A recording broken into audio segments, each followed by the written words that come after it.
Hello everyone, I'm the DreamTeller and I'm here to help you today. I know you use this video to fall asleep, so before that, like the video and subscribe to the channel. Also, where are you from and what time are you watching? Now get comfortable and relax. I never expected to feel so uneasy inside my own home. I moved in because the price was ridiculously low, and because I'm a locksmith by trade, I didn't mind the strange detail about the doors having no locks. The landlord never explained why they used heavy weights behind the doors instead. I figured I could just install my own locks, so I didn't press him for answers. I was in a rush to save on rent, and I wanted to settle quickly. The house itself looked normal. Single story, small yard, a few trees out back. But I noticed right away it felt empty in some uncomfortable way, like it had been uninhabited for a while. I saw a few scuffs on the floors, and the walls had marks at the level where doorknobs would normally scrape. That didn't bother me at first. I assumed the previous tenants had just been rough with the place. I didn't expect anything out of the ordinary. I installed brand new locks on every door on my very first night. I tested them, made sure the keys worked, then locked everything and went to bed. That was the start of something I still can't fully explain. When I woke up the next morning, my front door was wide open. My bedroom door, my kitchen door, and the back door, they were all unlocked. The locks weren't damaged. Nothing was forced. It was as though I had left them unlocked on purpose. I knew that couldn't be the case, so I felt a jolt in my stomach. My heart started pounding a bit. I looked around outside. No footprints, no sign of anyone. I walked around the house, checking the doors from the outside. All the locks were intact, just turned to the unlocked position. It's almost impossible for them all to pop open on their own. I tested each mechanism, and it worked perfectly. At that moment, I felt a sense of doubt. I asked myself if maybe I had been so tired the night before that I forgot to lock them after installing them. It seemed unlikely, but I tried to brush it off. I went through each door again, locking them carefully. I made sure everything was secure before leaving for work that day. That night I got home and checked the locks again. All good. Everything was locked as I had left it. I made dinner, watched some TV, and decided to call it an early night. I was still exhausted from the move. Before turning in, I walked around the house one more time, testing each handle, turning each key, confirming it was locked. The sound of each lock clicking shut was comforting. I felt a sense of control. Then I went to bed, still a bit uneasy but determined to shrug it off.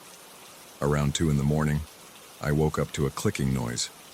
It sounded like a key turning in a lock. I shot up in bed. My heart was racing. I stood there in the dark, listening. Another soft click. It was coming from the kitchen door. I swung my legs out of bed and rushed toward the kitchen, not even bothering with shoes or a robe. As I moved, I heard the unmistakable sound of a door swinging open. It wasn't loud, but in the silence of the night, every small noise felt amplified. My mouth was dry.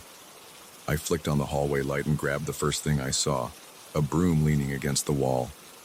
I stepped into the kitchen, my hand shaking on the broom handle. The kitchen door was open a few inches. I expected to see someone there, but the doorway was empty.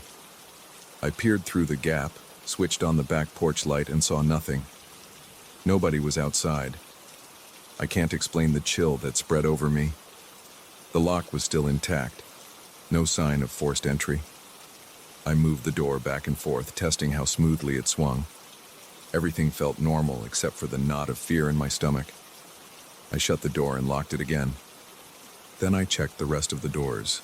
They were all closed but unlocked. That hammered home the strangeness of it all. Someone or something had unlocked them without using force.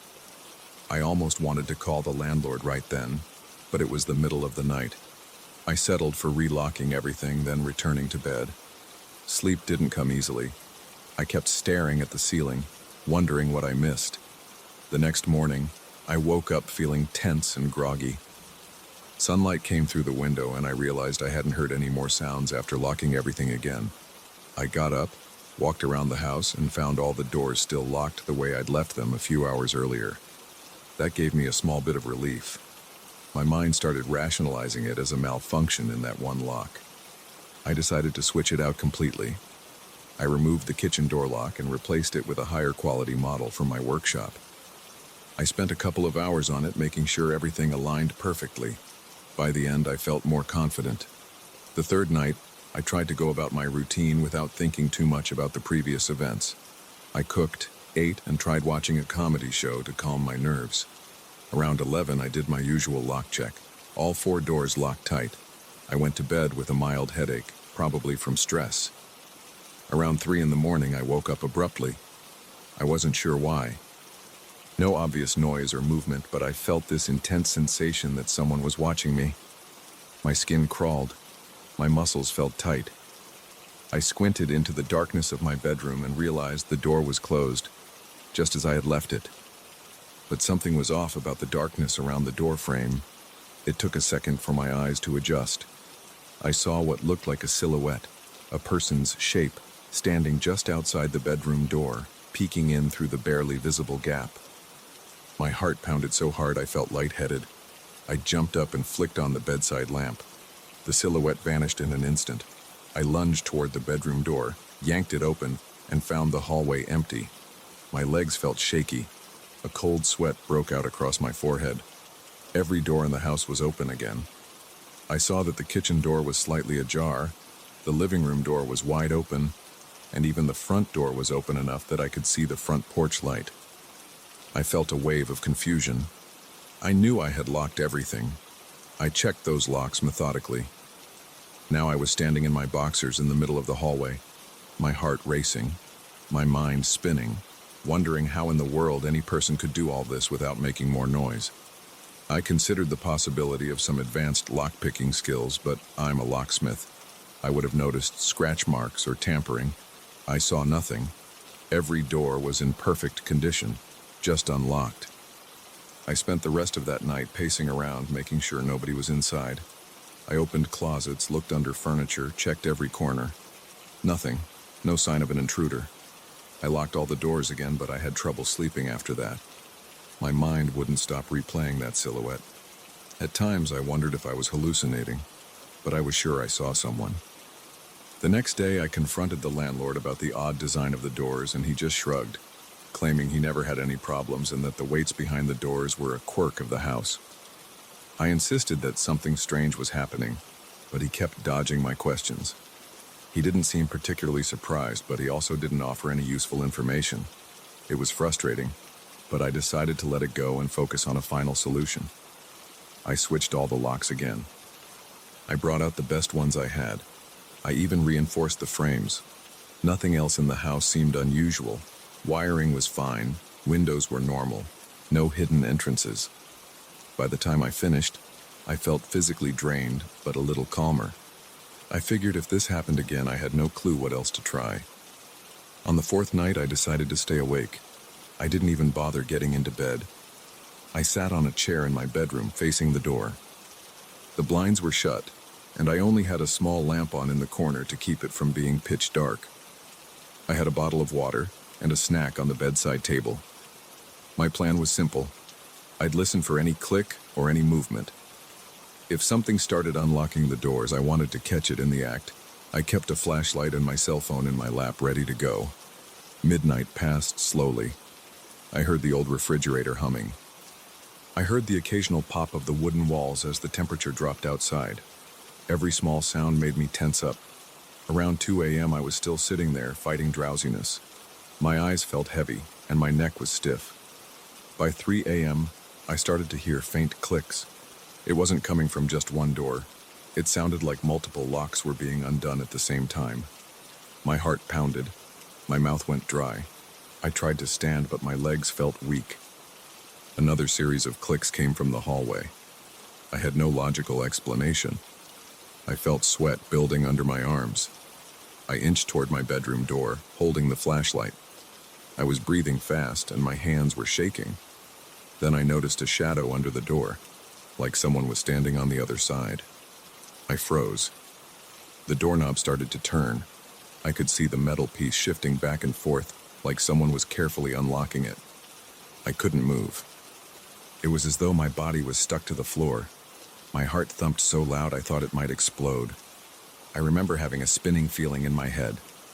The knob made a small creak, and the door started opening by an inch or so. I felt a surge of panic in my chest, and everything went black. The next thing I remember, I was waking up to bright sunlight cutting through my closed blinds. My mouth tasted bitter. My neck was sore from where I'd slumped over in the chair. The door to my bedroom stood wide open. The rest of the doors in the house were also open, like before. I rubbed my eyes, trying to piece together what happened. My flashlight was on the floor, the battery's dead. My phone still had battery, but there were no calls or messages. Everything in the house looked untouched except for the wide-open doors. I tested the locks, and they still worked fine when I turned them manually. That realization made my hands start shaking again. It told me this wasn't just a weird dream. Something had definitely been messing with the locks while I was conscious. I spent maybe 10 minutes stumbling around, checking each room with a sense of dread. I half expected to see someone crouching in a corner, but the house was empty. I felt shaky, tired, and fed up. I tossed some clothes and tools into a bag and got out of there as fast as I could. I left the doors exactly as they were, open. I didn't look back. I never bothered asking the landlord for any explanations or my money back. I just wanted to leave. To this day, I'm still not sure if what I experienced was real or if I was overworked and hallucinating. But I know what I saw. I know how those locks work. They aren't supposed to open themselves, and no normal person would manage to do that without leaving evidence. My body's reaction, the sweat, the shivers, the tightness in my chest, none of that felt imagined. Even now, whenever I lock a door, I feel a slight panic, like I'm back in that house, listening for a strange click in the dark. That place got under my skin in a way I can't fully explain. All I know is I never want to experience anything like that again. And if anyone ever offers me a place that cheap, I'll think twice before walking through the front door.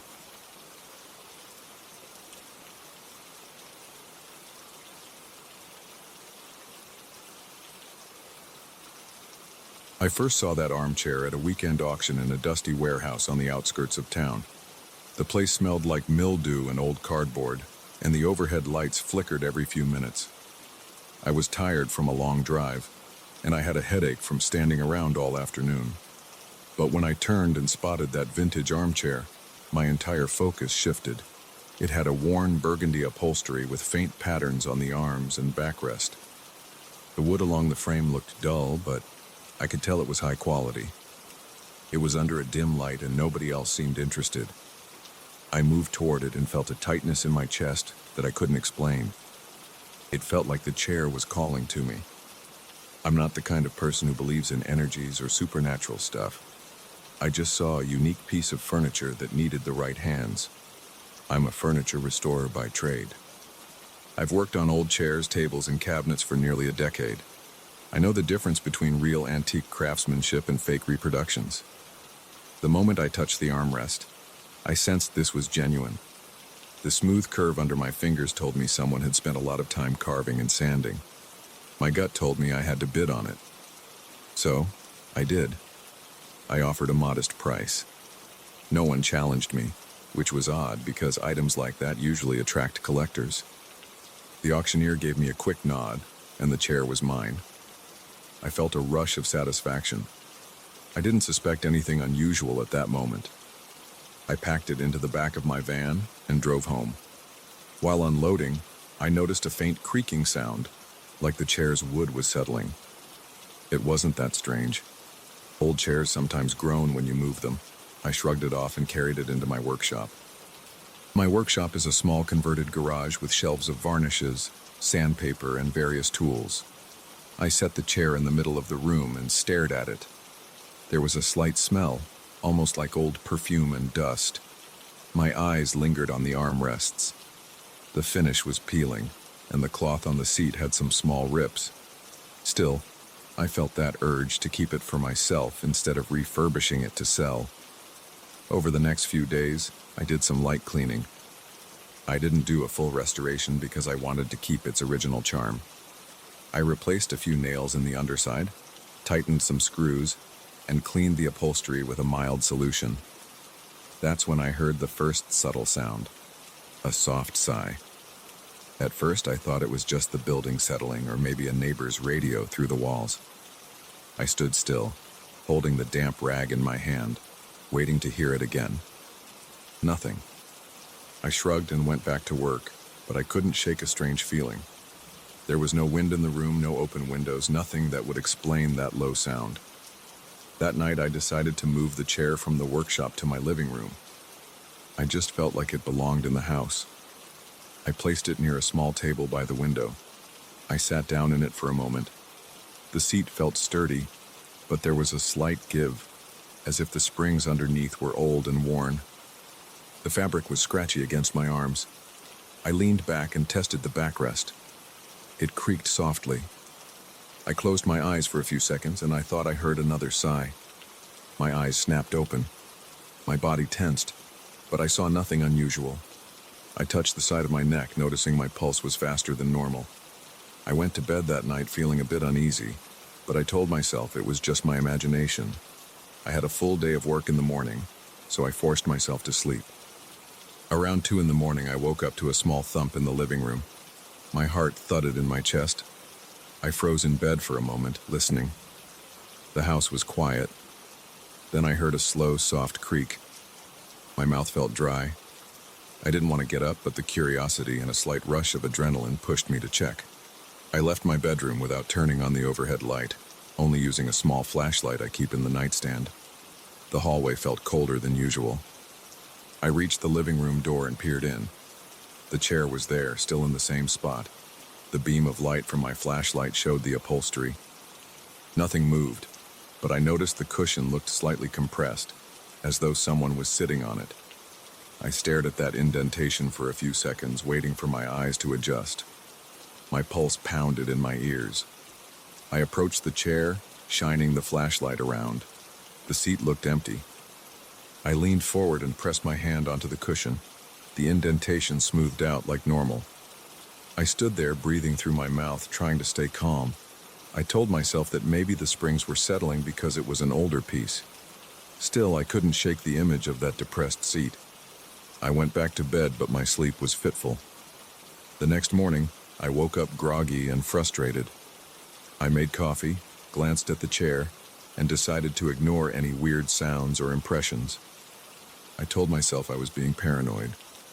I had a busy day with clients and I wanted to stay focused. But around noon, when I stopped by the house to grab some paperwork, I paused in the living room again. The sun was shining through the window, hitting that old upholstery. Everything looked normal. I moved closer, checking the seat, the arms, and the back. Nothing was odd in the daylight. No weird smell, no suspicious creaking. I felt a little silly, to be honest. That night, though, it happened again. I was reading a book in my bedroom when I heard a distinct sigh. It wasn't loud, but it was too clear to ignore. It came from the living room. My heart kicked into overdrive. I placed my book face down on the bed and listened. Then there was a light series of creaks as if the chair was being used. I stood up, turned on the overhead light in my room, and walked down the hallway. I didn't bother with stealth this time. I wanted to see what was happening right away. When I reached the living room, I flicked on the light switch. The chair was in plain view. For a split second, I thought I saw a faint pressure on the seat, but it vanished almost instantly. I'm not a superstitious person, but my chest tightened. I felt a cool sweat on my forehead. My mouth tasted bitter. I stayed there for a full minute, staring at the chair. Nothing else happened. I walked over to it, placed my hand on the seat. It was warm, as if someone had just been sitting. That realization made my scalp prickle. I started questioning my own senses.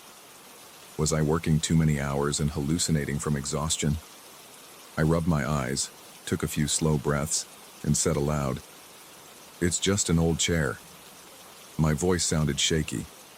I headed back to bed, but I barely slept. I kept expecting more noises. I tossed and turned until morning. Over the next week, these events became more frequent. At random times, usually late at night, I would hear soft sighs from the living room. Sometimes I'd hear small creaks like shifting weight. Each time I rushed to check, I'd find the cushion depressed. The arms of the chair would squeak as if they had just been pressed.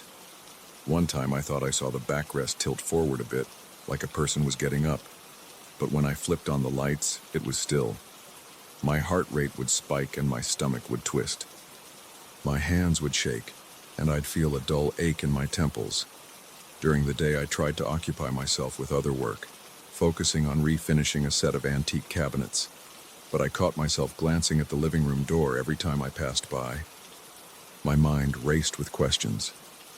I started checking the chair for hidden mechanisms, loose parts, anything that might cause these movements or sounds.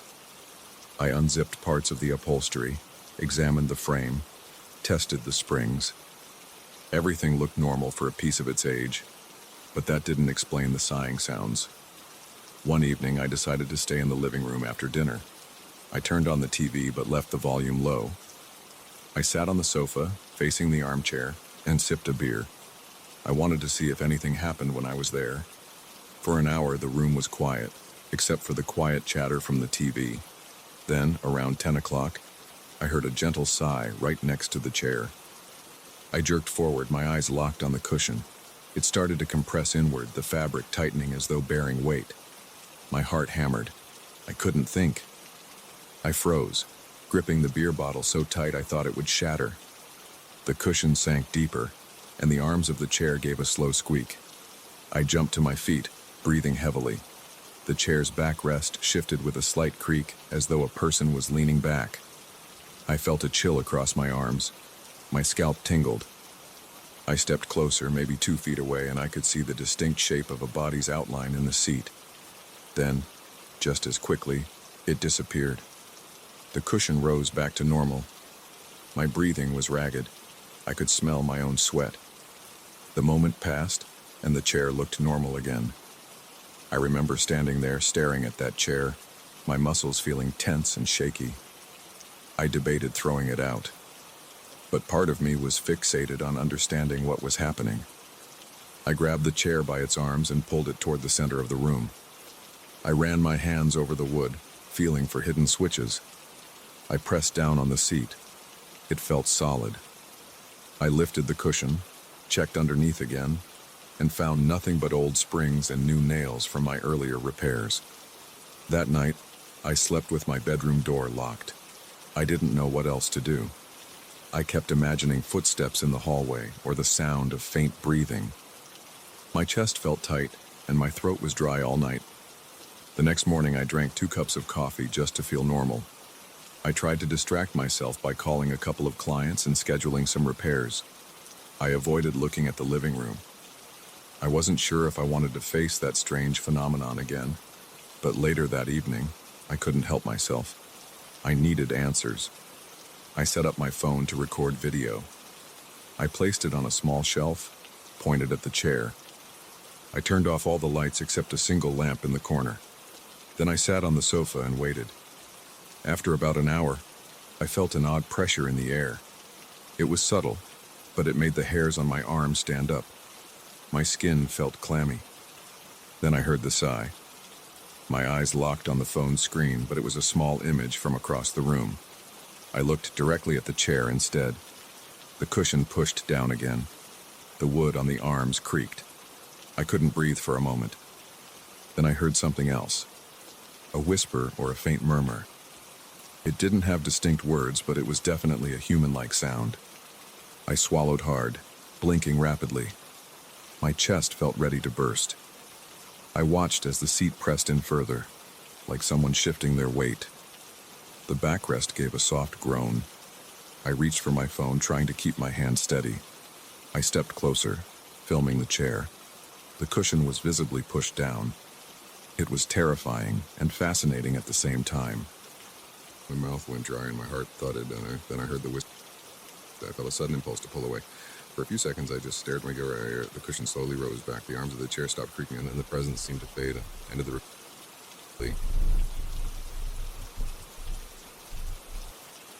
the audio captured a low, airy sound. It wasn't just in my head. I decided I couldn't keep this thing in my house anymore. I was overwhelmed by the nightly interruptions, and the feeling that something was always just there, watching or sitting. I dragged the chair back into my workshop. I left it in the corner. I locked the door and stayed out for a day. When I finally returned, I tried to convince myself I could fix this. I considered removing the upholstery entirely, redoing the frame. Maybe if I changed the fabric, this would stop. But as soon as I approached it, a sense of unease filled the workshop. My throat went tight. I could smell that faint perfume-like odor again. I felt a slight vibration in the floorboards, or maybe it was in my legs. I tried to start the restoration. I removed a couple of staples from the underside, but I couldn't continue. My hands wouldn't stop trembling. I thought about selling it, but then I imagined unloading this onto someone else. I wasn't sure I wanted to pass this problem along. For the first time in my career, I felt afraid to work on a piece of furniture. That night, I barely slept. I kept hearing those sighs in my head, even though the chair was in the workshop. The next morning, I forced myself to go into the workshop with a clear plan. I was going to dismantle the entire frame and see if something was hidden inside. As soon as I touched the seat, though, I heard the whisper. My chest tightened and my arms felt weak. I couldn't do it. I backed away, breathing fast. I realized I needed to get rid of it in some way, but I didn't know how to proceed. I still haven't decided exactly what I'm going to do. The chair is in the workshop, covered by an old sheet. Sometimes I hear a muted sigh from behind the door.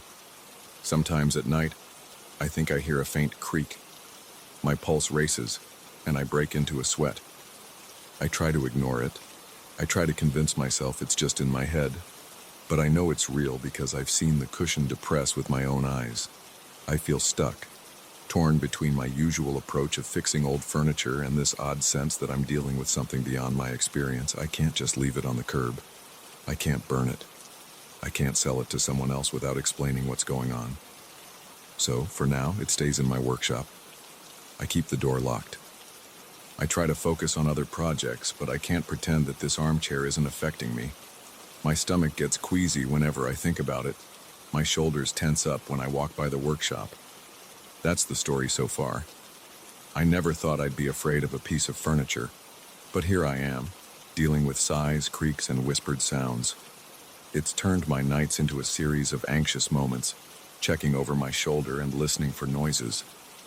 Every night I wonder if I'll hear it again. And every time I think about walking into that workshop, my heart starts pounding. I don't know what's sitting there or why it chose to show itself in that chair. All I know is that it feels real, and it won't leave me alone.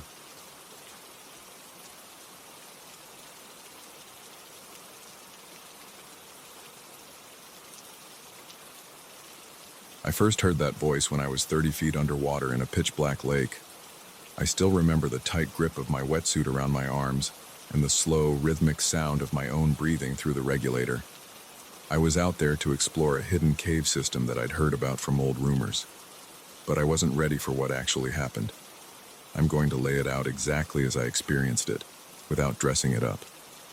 I arrived at the lake the previous day around sunset. The location was far from any major road. It was down a muddy track surrounded by dense trees with no cabins or buildings in sight. There was a small clearing where I could park my SUV. I noticed right away how quiet it was. No birds, no wind, no rustling branches. The lake looked calm, just a wide stretch of dark water with trees on every side. I set up camp near the edge, maybe 10 feet from the waterline.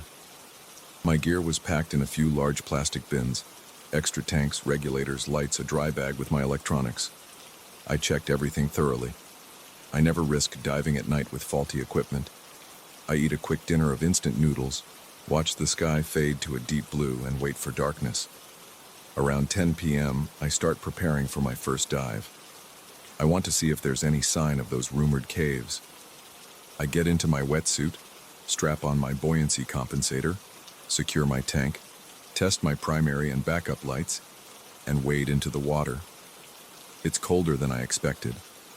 I feel a chill creeping past the neck seal of my suit, making the small hairs on my arms stand on end. I lower my mask, bite down on the regulator mouthpiece, and sink beneath the surface. At first, It's silent except for the hiss of air. I'm used to the darkness, but this lake is especially murky. My flashlight reveals only a narrow beam in front of me. Visibility is maybe 5 feet. I can see small fish scattering. Rocks pass by under my fins. My depth gauge shows 20 feet, then 30. The water is getting colder with each foot. There's a slight pressure on my ears. I equalize every few feet. Everything seems routine until I hear something that stops me cold. It's a human voice, a soft murmur, coming right through the water. At first, it's faint. I stop swimming and hover in place, shining my flashlight around. I check the sound from my regulator. Maybe there's a leak. Nothing. My ears are fine. I look over my shoulder, half expecting another diver. But I'm alone down here. I decide to push on. Maybe it was just my imagination. But then I hear it again. It's clearer now. It sounds like someone whispering my name. Eric. It's not possible. I can't hear normal speech underwater. My heart starts pounding. My breathing speeds up. I see my exhaled bubbles rising in front of my mask. The voice sounds like it's coming from deeper down, outside the range of my flashlight. I feel a sudden spike of adrenaline. My mind races. Should I go up? Should I keep going? For a few seconds, I do nothing. My hands tremble. My light beam shakes on the rocks in front of me. My gut tells me to return to the surface, but my curiosity wins out. I slowly continue descending, shining my flashlight below me, scanning the lake floor. At around 35 feet, I see a small opening in the rocks. It's not huge, but it looks like an entrance to a passage. I approach carefully, noticing the silt drifting in the water around me. The voice is steady now, like it's guiding me toward that opening. There's no other explanation for how I'm hearing it. It's impossible, but it's happening. I peer into the opening and see darkness. My flashlight barely illuminates the first few feet. My instincts scream caution. There's no reason to enter an unknown passage alone during a night dive. This is exactly how accidents happen. But the voice is calm, almost welcoming. I feel drawn in. I move closer, shining the light inside. The passage slopes downward and curves out of sight. I hover there for a moment, weighing my options. My air gauge shows I have enough for a short exploration, but not enough for a deep push. I take one more look, then back away. I decide to save it for another time in daylight with more tanks. On the ascent, I can't shake the feeling that something just called out to me. My breathing is fast. My heartbeat is loud, and I feel sweat trickling down my forehead despite the cold water. When I surface, I rip off my mask and gasp. The night sky is overcast. There's a heaviness in the air. My arms feel shaky. I swim to shore, pull off my fins, and step onto the muddy bank. I stand there for a minute, dripping water, looking at the lake. It's completely still. No ripples, no movement. I hear a faint ringing in my ears. I walk back to my campsite and take off my gear. The whole time I'm listening for any sound from the water. Nothing. I'm alone. I hang my wetsuit over a folding chair to dry, then collapse into my small tent. My mind is racing. Did I hallucinate? Did I get narked? But at 30 feet, that's unlikely. Maybe there's a weird underwater current that produced some noise. I can't explain it logically. My pulse is still high. I can't sleep. Every time I start to drift off, I hear that voice in my head whispering my name. In the morning, I feel a bit calmer. The sun's out, shining across the lake, but the place still feels deserted. I walk around the shore looking for any sign of other divers. I see nothing. I check a few rock outcrops. I scan the water for any unusual spots. Everything looks normal in daylight. The water is dark green, reflecting the tall trees around it. I eat a quick breakfast, then decide to do a shallow daytime dive to see if the passage is real. I want to map its location with my GPS. I gear up again, slip into the water, and descend slowly. The sunlight helps with visibility, but it's still murky. I find the same rocky area. I spot a small crack that leads to the hole I found last night. I check my compass and note the depth. I shine my light inside, but I don't hear any voice. Everything is silent except for my regulator. I don't go in, I just mark the spot. Then I surface, feeling more confused. I can't forget how clear that voice was. Yet now, in broad daylight, there's nothing. Back at shore, I look at my dive computer. Everything is normal. I sit by my tent for hours, cleaning my gear. At some point, I realize I'm tired but not sleepy. My mind is on edge. I keep thinking about going back at night. It's not rational, but I have this urge like I need to know if it will happen again. Night falls. The temperature drops. The air feels heavier than the night before. The moon is a narrow sliver in the sky. Around 9 p.m., I convince myself to try a second night dive. I can't leave without exploring that passage. I'm more cautious this time. I attach a second tank on my back for safety. I bring extra lights. I double-check my regulator. I set a reel line in case I go in. I enter the water. It's as cold as before. Maybe colder. I can feel the pressure in my ears sooner. I descend, scanning around. The lake floor is quiet. No fish stirring. My flashlight reveals floating particles and bits of plants drifting. A few minutes pass and the voice starts again. This time it's louder, almost like it's next to me. It says my name, then goes silent, then repeats it. My entire body tenses. I clench my teeth around the regulator mouthpiece. My breathing becomes rapid. The voice doesn't fade, though. It keeps calling me. It urges me deeper. I reach the opening. My beams of light show the rocky edges. I see silt swirling from a mild current inside. The voice sounds insistent, like it wants me to go through. My fingers feel numb. My heart thuds against my chest. I unclip the line reel from my harness and tie it to a rock near the entrance. I feed the line into the passage as I move inside. The darkness swallows me. The walls are narrow, maybe 4 feet across at most. I have to be careful not to stir up too much silt. The voice is repeating words I can't fully understand, but I sense it wants me to keep going.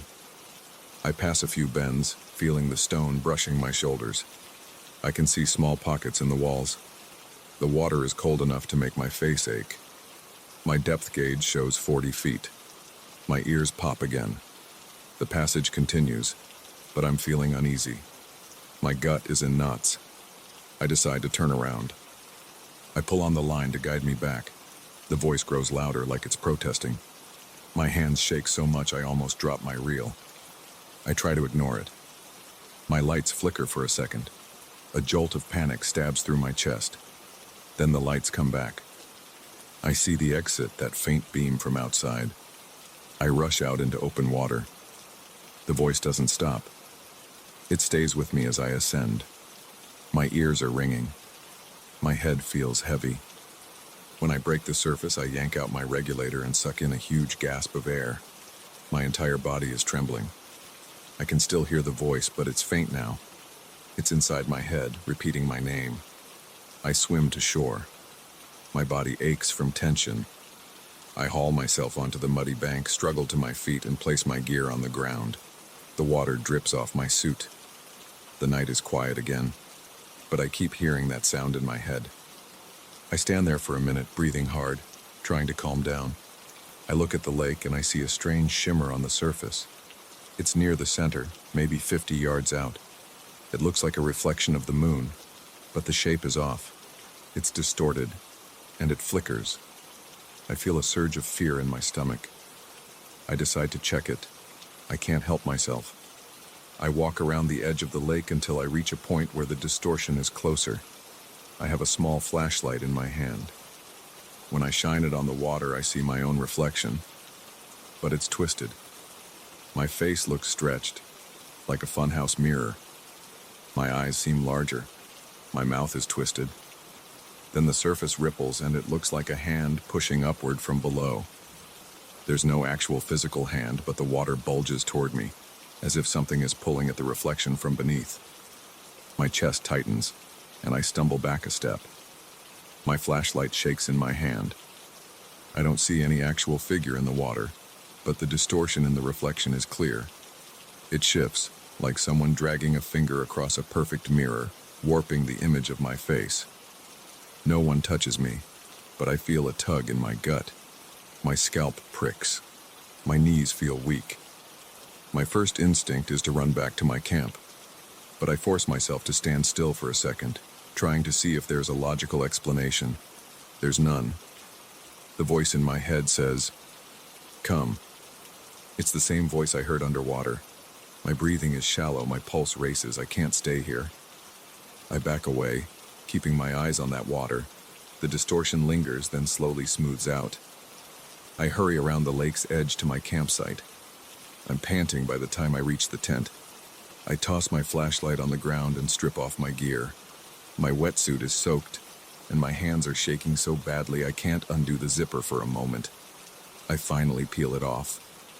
Then I stand there in just a thermal layer, still cold. My feet feel numb against the damp ground. My mind is buzzing with adrenaline. I sit on a folding chair and try to breathe slowly. The voice is still there, faint and persistent, but it's not as strong. I wonder if I should pack up and drive out of here right now, even if it's the middle of the night. But the trail is rough, and I'm not sure I can keep my focus. I decide to stay until morning. All night, I hear little whispers. I can't sleep. Every time I close my eyes, I see that distorted reflection. My muscles are sore from clenching. My stomach churns. The hours crawl by. At first light, I exit the tent. The lake looks normal under the early sun. The water is still, quiet, almost peaceful. But I don't buy it. I start packing up my campsite. I jam my gear into the bins, not caring about order. I just want to leave. Before I finish, I glance at the lake one last time. I see no movement. The water is calm. I realize my heart is still hammering. I can't get the voice out of my mind. Maybe I'll come back with a team. Maybe I won't. But right now, I just want to get away from here. I load everything into my SUV and climb in. As I start the engine, I feel a slight pressure in my head, like a lingering echo. I back out of the clearing and drive down the muddy path toward the main road. When I reach the highway, the voice fades to a faint memory, but I can still recall every detail of how it sounded underwater. I can't explain this. I don't have a theory about telepathy or spirits. I just know I heard that voice, and I saw my reflection warp like it was being yanked from below. I feel a knot in my stomach as I think about that hidden passage I left unexplored. I can't stop imagining what's in there. Yet I'm glad I made it out. My nerves are fried. My hands are still shaky on the wheel. I guess I'm done diving that place alone. That's the whole story. I wish I could wrap it up with some neat explanation, but I don't have one.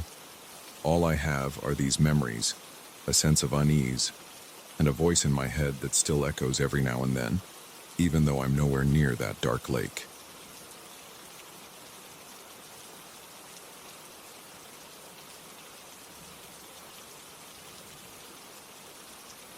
I still remember the first moment I stepped into that old chapel. I walked through the crooked doorway and my flashlight revealed dust dancing in the air. The smell of damp stone and rotting wood hit me right away.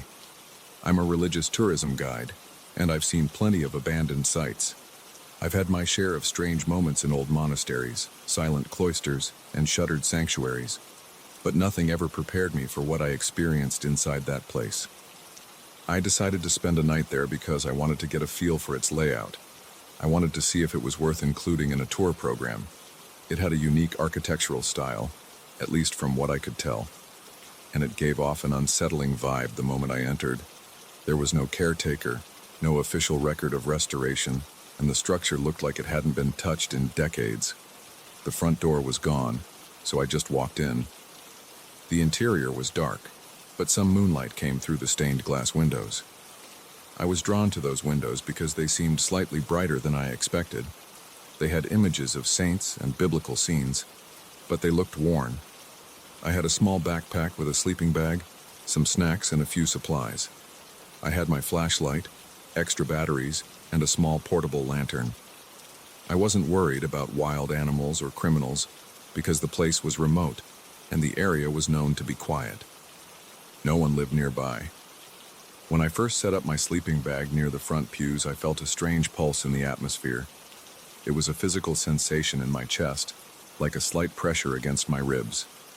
I ignored it. I checked the old altar and the dusty chairs. Everything smelled moldy. The floor creaked under every step and the walls were stained with watermarks. In one corner, I saw an old confessional booth with its curtain half torn. I ran my hand across its wooden surface. The texture felt rough and damp. My flashlight beam kept flickering whenever I aimed it toward the ceiling. I thought it might be an issue with the batteries, so I switched to my lantern. As I walked around, I started to hear faint sounds. It was like soft singing or chanting, very low, barely audible. I thought maybe I was hearing wind moving through cracks in the walls. I tried to locate the source of the noise, but I couldn't. I even went outside for a moment to see if the wind was blowing, but the night was still with only a faint breeze. When I walked back in, the chanting stopped. I felt a chill on my arms, and I noticed goosebumps. I tried to dismiss it and continued my inspection of the architecture. The columns looked sturdy, and the arches were elaborate in a plain sort of way. There was a distinct style that made me think of a transitional period between Gothic and something else. I knelt down near the altar and checked the cracks in the floor. I tapped the stone with my knuckles to see if there was any hollow space beneath. While I was doing that, I sensed movement above me. I froze and looked up. My lantern didn't reach the high ceiling very well, but I could see something shifting up there. It seemed like a faint shape drifting across the vaulted ceiling. I kept staring, trying to see if it was just my eyes playing tricks on me. After a few seconds, it vanished. I stood up, feeling my heart beat a little faster. I told myself it was just a bat or a bird, but there was no fluttering sound, no sign of an animal. I turned around, scanning the pews, making sure I wasn't missing anything. The chanting started again, very soft, like it was coming from behind the walls. It only lasted a moment, then it faded. I glanced at my watch. It was about 11 p.m. I decided to set up my lantern and sit down for a snack. I opened a small bag of chips and tried to relax, but my stomach felt tense. The air felt thick and I was sweating a bit even though it wasn't hot. After a few minutes, I noticed a faint glow coming from the stained glass windows on the left side of the chapel. I walked over to them, shining my lantern close to the glass. The colored pieces seemed to emit a slight glow, but there was no outside light bright enough to cause that. The moon was behind the chapel, so it wasn't shining directly through those windows. I looked around for any reflective surfaces or lights. I found nothing. I kept my face close to the glass, and I saw faint swirling patterns in the colored panels. It looked like the glass was moving, but when I placed my hand on the surface, it was solid. The chanting started again, a bit louder now, or maybe I was just paying more attention. I decided to call it a night. I turned off my lantern to save power, and I relied on my flashlight. I checked the main entrance again to be sure nothing was blocking my escape. The heavy wooden doors that once sealed the chapel were gone, replaced by open space. Outside was a patch of tall grass and a cluster of trees. I heard some insects buzzing outside, and that comforted me a little because it was a normal sound. I went back in, zipped myself into my sleeping bag, and tried to rest. My plan was to wake up early, take some more notes, and leave by sunrise. My eyes closed for a while, but I couldn't drift into a real sleep. Something kept me on edge. I heard a scraping sound near the altar, like wood against stone. I tried to ignore it, but my body tensed up. My breathing got shallow. I felt my hands clenching inside the sleeping bag. I told myself that old buildings make all kinds of noises. Sometimes wood expands. Sometimes the wind causes vibrations. I tried to calm down. Then the chanting resumed. It was clearer now, like multiple voices in unison.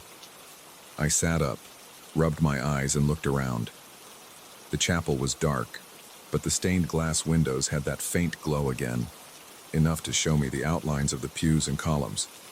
I aimed my flashlight at the altar. There was nothing there except dust and cobwebs. Then I noticed faint shapes on the ceiling. They looked like shadows swaying back and forth, completely detached from anything on the floor. I turned off my flashlight to see if there was any external light causing them. The shadows remained, and they seemed to move in slow patterns across the stone ceiling. My pulse throbbed in my neck. I felt sweat dripping down my back. The chanting grew louder for a moment, then stopped again. The shadows flickered as if they were reacting to the chanting. I got out of my sleeping bag and stood in the aisle. My legs felt shaky.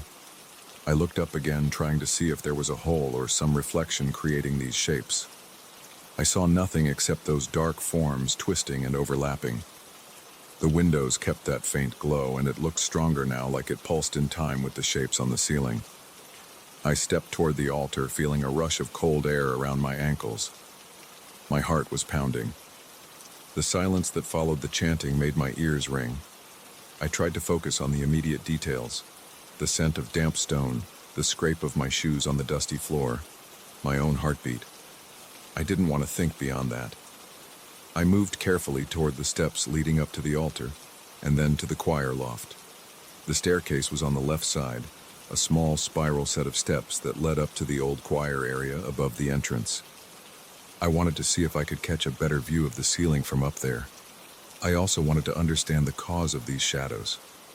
Part of me hoped I would find a simple explanation, maybe holes in the roof letting in moonlight. But I knew the moon wasn't bright enough for that. As I climbed, each step creaked and the metal railing felt cold and slightly sticky. I had my flashlight in one hand, shining it ahead of me. The space got tighter as I went up. The chanting started again, louder now. It was definitely coming from inside the chapel, but it had that strange echo like it passed through solid walls. I breathed through my mouth, trying to keep my composure. My head felt light, like I wasn't getting enough air. I forced myself to keep going up. When I reached the small platform of the choir loft, I stopped. I looked down at the pews. My lantern was still next to my sleeping bag, casting a weak glow in that corner. The rest of the chapel was dark, except for the windows that still had that strange luminescence. The swirling shadows on the ceiling were clearer from this angle. They moved in a slow dance, merging and separating. My stomach churned. I heard my own heartbeat and my vision blurred for a moment. Then the chanting reached a high note and it vibrated in my ears. I turned around to look at the stained glass windows from above. They looked brighter now, almost like they had a soft fire inside them. The colors were more vivid, and I could see streaks of light moving behind the glass. My flashlight began to flicker again. I banged it against the palm of my hand. The chanting paused. I heard a long, low rumble like distant thunder, but it seemed to come from under my feet. The floor of the choir loft trembled. Dust fell from the beams overhead. The shapes on the ceiling gathered in one spot near the center vault. My hands were shaking and my throat felt tight. I aimed my flashlight upward. The shadows collected into a rough silhouette. It looked like a tall figure with extended arms, or maybe wings. I couldn't see any detail, just a dark outline against the stone. My chest felt heavy, and I realized I was holding my breath. Then the stained glass windows flared with more intensity. The light from them glowed so strongly that it illuminated the entire chapel. The silhouette on the ceiling appeared to stare right at me, even though it had no visible eyes. I felt a jolt in my stomach, like a burst of adrenaline. My forehead broke out in sweat. My fingers felt numb against the flashlight. The chanting started again, this time directly behind me. I spun around. There was no one there. The sound was so close that I expected to see a group of people. Instead, I saw only the stone wall of the loft, broken chairs, and a small opening where the organ pipes used to be. I felt my knees weaken. My mouth went dry. I took a step backward. The silhouette on the ceiling expanded like it was growing larger, its edges spreading along the vault. The glow from the windows increased to a point that made my eyes hurt. I squinted, shielding my face with my free hand. I heard a loud snap like a wooden board splitting, and the silhouette shot across the ceiling, moving toward the choir loft. My chest tightened, and I stumbled back, pressing myself against the railing. A wave of cold air hit my face, and I smelled something like old incense mixed with damp. The chanting rose to a sharp climax, echoing off every wall. My teeth started chattering and my arms felt locked in place. I tried to move, but my legs refused to cooperate for a few seconds. Finally, I managed to turn toward the stairs. I descended as fast as I could without falling. My flashlight flickered and died halfway down, and I almost slipped. I grabbed the railing, scraping my arm on a piece of rusty metal. I felt the sting on my skin, but I kept going. The chanting followed me, not fading, and the shadows on the ceiling seemed to chase my peripheral vision. I reached the ground floor, tossed my flashlight aside, and ran to my lantern and backpack. I fumbled with the lantern switch, nearly dropping it. When it turned on, it flickered a bit but stayed lit. The chapel was brighter now because of the stained glass. That glow pulsed in waves, making the columns cast moving shadows across the floor. I looked up and saw the silhouette near the choir loft edge, hovering like it was watching me. I grabbed my sleeping bag and stuffed it in my backpack without caring about order. My mind was locked on leaving. The moment I turned toward the open doorway, I noticed a final surge of brightness from the windows. The entire chapel flashed with red, green, and blue light. My eyes stung, and for a second I couldn't see. I heard the chanting explode into one loud chord, then cut off. Everything went dark. My sight returned after a few heartbeats.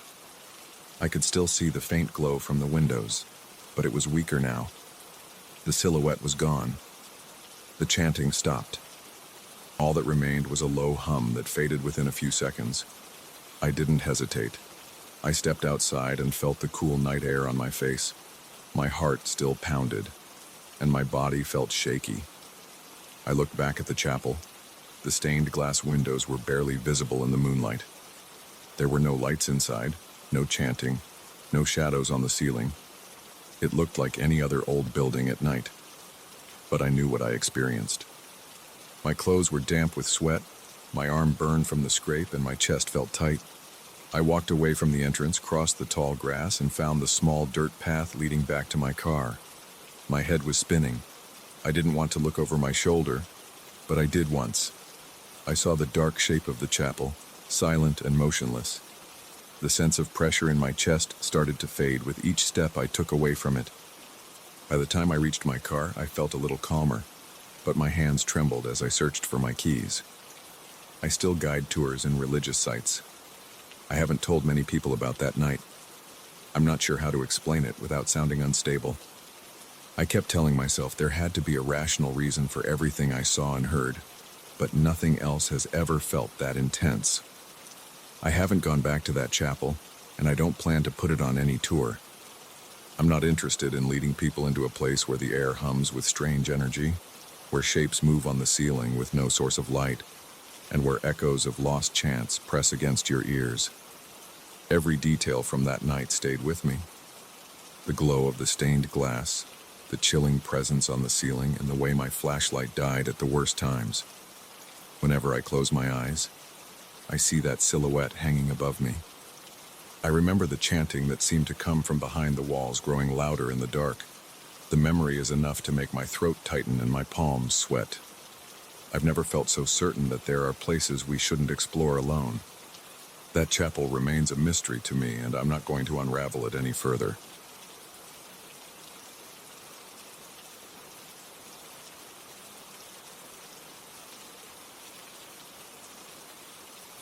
I heard the clattering of plates on my first night in the old farmhouse. It wasn't a soft noise. It was sharp and clear.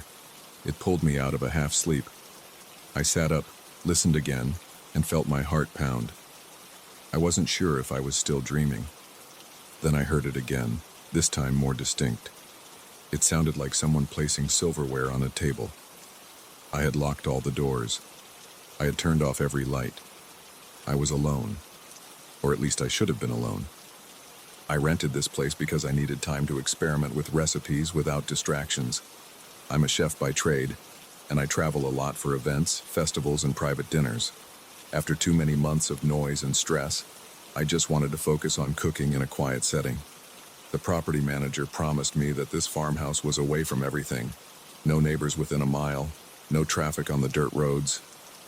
I brought my own supplies, packed my tools, and came here with the intention of staying for a few weeks.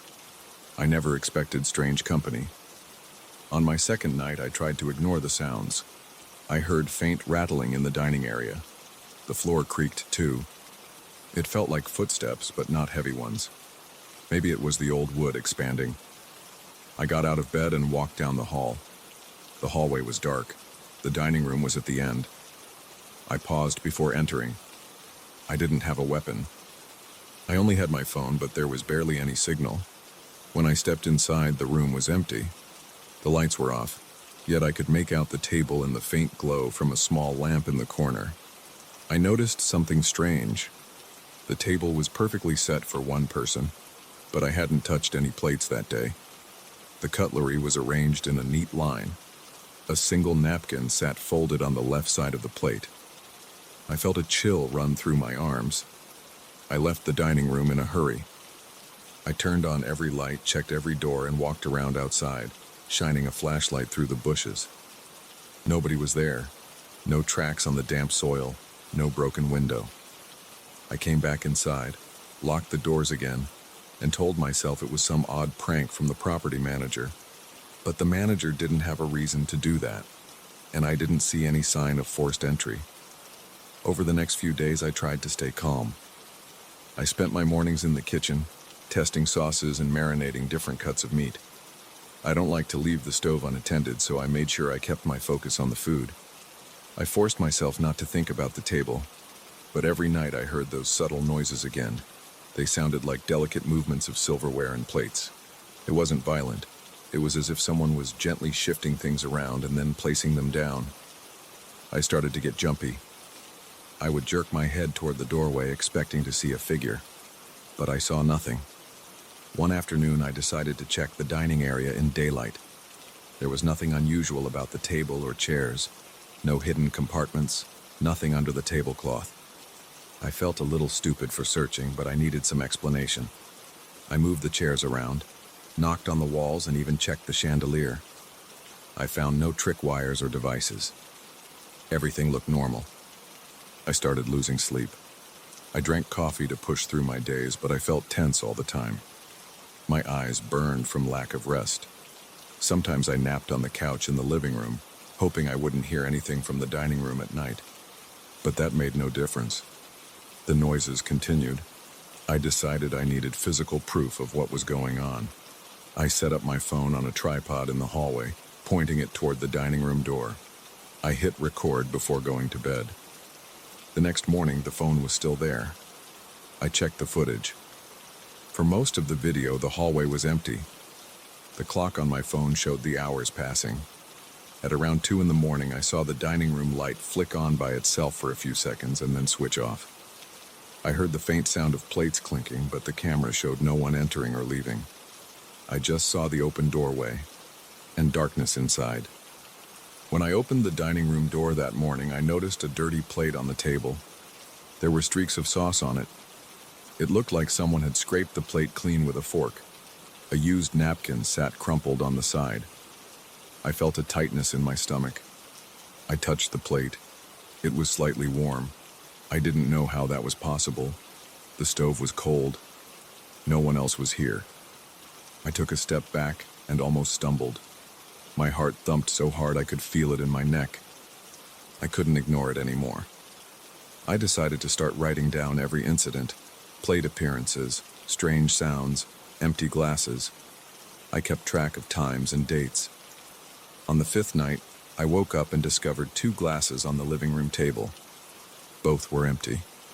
I hadn't used those glasses. I tasted the inside of one. It was water, nothing else. I guessed that whoever was moving around here preferred plain water or maybe just needed something to wash down the food. By the 2nd week, I realized that some of my prepared meals in the fridge were going missing. Not entirely gone, but it looked like someone had opened the containers, scooped out a portion, and closed them again. My leftover sauce from the night before had a spoon stuck inside, as if someone had tried it and left the spoon there. I checked the doors again and tested the locks. They all worked. The windows were shut. I started to think I was losing my mind. Maybe I was doing it in my sleep, but I had never been a sleepwalker before. One evening, I decided to stay up in the dining room, hidden in a corner with the lights off. I took a seat behind a small bookshelf near the entrance. I brought a flashlight and sat there quietly for hours. I heard nothing for a long time. I almost dozed off, but I stayed alert. Then, around midnight, I heard a sound in the kitchen. A soft clink, like someone picking up a pan. I stood up, tiptoed toward the door, and peeked around. The kitchen was dark, but I heard subtle movements. I couldn't see a figure, but I could see my frying pan shift slightly on the counter. It moved as if lifted, then placed back down, but there were no hands on it. My chest felt tight and I held my breath. I wanted to speak, but my throat tensed. Then I heard footsteps moving toward the dining room. The wooden floor creaked with each step, but I saw no one. I retreated behind the bookshelf again. The door to the dining room swung open and then closed by itself. I saw the doorknob turn. My scalp tingled. I stayed still, listening. Silverware clacked. A chair squeaked. I heard a fork scrape against a plate. It wasn't rushed. It sounded like regular eating, bite after bite. I tried to look around the corner, but I couldn't see anything. It was too dark. I waited there, heart pounding, until the sound stopped. Then the door opened again, and I heard the floor creak away toward the kitchen. After that, silence. I turned on the lights and rushed into the dining room. The plate was half finished. Pieces of chicken remained. The fork was on the table, smeared with sauce. I felt my legs shaking. I grabbed the plate and tossed the food in the trash. I watched it slide into the garbage bag. I wasn't comfortable with the idea of something invisible eating in my house. I locked myself in my bedroom for the rest of the night. By the third week, I had trouble focusing on my recipes. I felt like I was living with an unseen guest who had no regard for my sense of security. One morning, I found a glass on the bathroom counter, half filled with water. The next day, I found another plate, this time in the hallway with crumbs on it. The presence was getting bolder, or I was just noticing it more. There was a storm coming on the last weekend of my stay. The sky turned gray in the morning. By afternoon, rain started falling and thunder rattled the windows. I decided to cook a full dinner that night, mostly out of spite. I thought that if something was here, I wanted to see what would happen if I presented a proper meal. I spent hours in the kitchen. I prepared a roast, mashed potatoes, and a light salad. I set the table myself around 7 in the evening. I placed a single seat at the table, right in the center. I lit 2 candles on either side of the plate. Then I turned off the overhead lights and stood in the corner behind a large wooden hutch. The only light came from the candles. The wind outside howled, and the rain pelted the windows. Thunder boomed in the distance. I waited, arms crossed, back pressed against the wall. After several minutes, I heard faint footsteps on the wooden floor. The dining room door opened by itself again. The door's hinges creaked. My stomach knotted. I gripped the hutch to steady my hands. The chair opposite the plate moved back as if someone was pulling it out. It made a scraping sound across the floor. Then it stopped, like someone had taken a seat. I heard the fork scrape across the plate. The roast shifted slightly, and I saw the edge lift as if someone was cutting it. The mashed potatoes sank on one side, forming an indentation as if a spoon or fork pressed into them. My mouth went dry. I watched the silverware raise into the air with no hand holding it. It hung there for a second, then lowered to the plate. I saw the roast move again. Pieces fell away. Something was chewing it, I assumed, because I heard soft chewing noises. The candlelight flickered across an empty chair. Thunder rocked the house. The windows rattled. The fork tapped the plate again and again. I could hear quiet breathing, but it was so faint, I wondered if I imagined it. Then I heard a swallow, like someone gulping. I looked at the glass. It lifted a bit and tilted. Wine sloshed inside, then drained as if someone took a sip. I felt my pulse in my temples. My eyes watered from not blinking. The chair squeaked as if the person shifted their weight. My entire body felt cold and tense. I thought about running outside, but the storm was fierce. The roads would be mud. Lightning flashed, and for a split second I saw the reflection on the glass. It was just the glass floating in midair, then darkness again. The wind howled through the gaps in the windows. I kept my eyes on the invisible diner. I wanted to speak, but I couldn't push any words out. My jaw felt locked. The meal continued for about 15 minutes. The roast disappeared piece by piece, leaving scraps of fat on the plate. The mashed potatoes showed more scoops. The salad wilted a bit from the dressing. At one point, The knife fell to the table with a clang. Then it lifted again. The sound of metal scraping against ceramic filled the room. It sounded normal, like any dinner. That normalcy felt more disturbing than anything else. Finally, the fork landed on the plate with a soft thud. The chair moved back, scraping the floor. I heard gentle footsteps move away. The door opened again, then shut. I didn't move for a long time. The candles flickered. The roast was gone, except for a few bits of cartilage. The salad bowl was nearly empty. The wine glass was half finished. I stood there, breathing heavily. My knees felt weak, my arms shook. The thunder kept rolling outside, and the rain kept falling.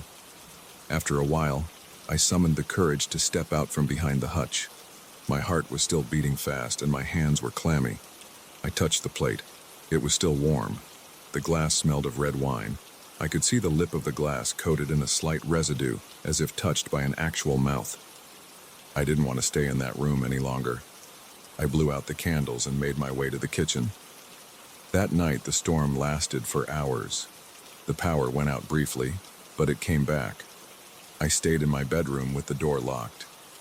I didn't hear any more sounds from the dining room, but I didn't sleep either. I kept thinking about that chair moving back on its own. I kept recalling the plate shifting. I remembered the slow and deliberate chewing sounds. When morning came, I found the dining room exactly as I left it. The plate, fork, and knife sat on the table, covered in dried gravy. The glass stood there with half the wine still inside. There were no new footprints or spills. Everything felt frozen in time, like a snapshot of the previous night. My mind still refused to process it. I packed my bags that same day. I didn't care that I had planned to stay longer. I was done with that place. I don't tell most people about this. When I do mention it, I keep it brief. I don't offer explanations or theories. I just say that something shared a meal with me, even though I never saw who or what it was. Sometimes late at night, I think about the sound of the knife scraping the plate, and I get a chill down my spine. I can still feel the heavy tension in my stomach. I still remember the way my ears rang after each scrape of the silverware. I haven't rented another farmhouse since then. I haven't tried to replicate that meal. Sometimes I wonder if that thing is still there, waiting for its next dinner. I try not to dwell on that. But it's hard to forget the sight of a chair moving on its own. It's hard to forget the quiet, invisible steps on old wooden floors. It's even harder to forget the half-eaten food left behind by something that no one could see.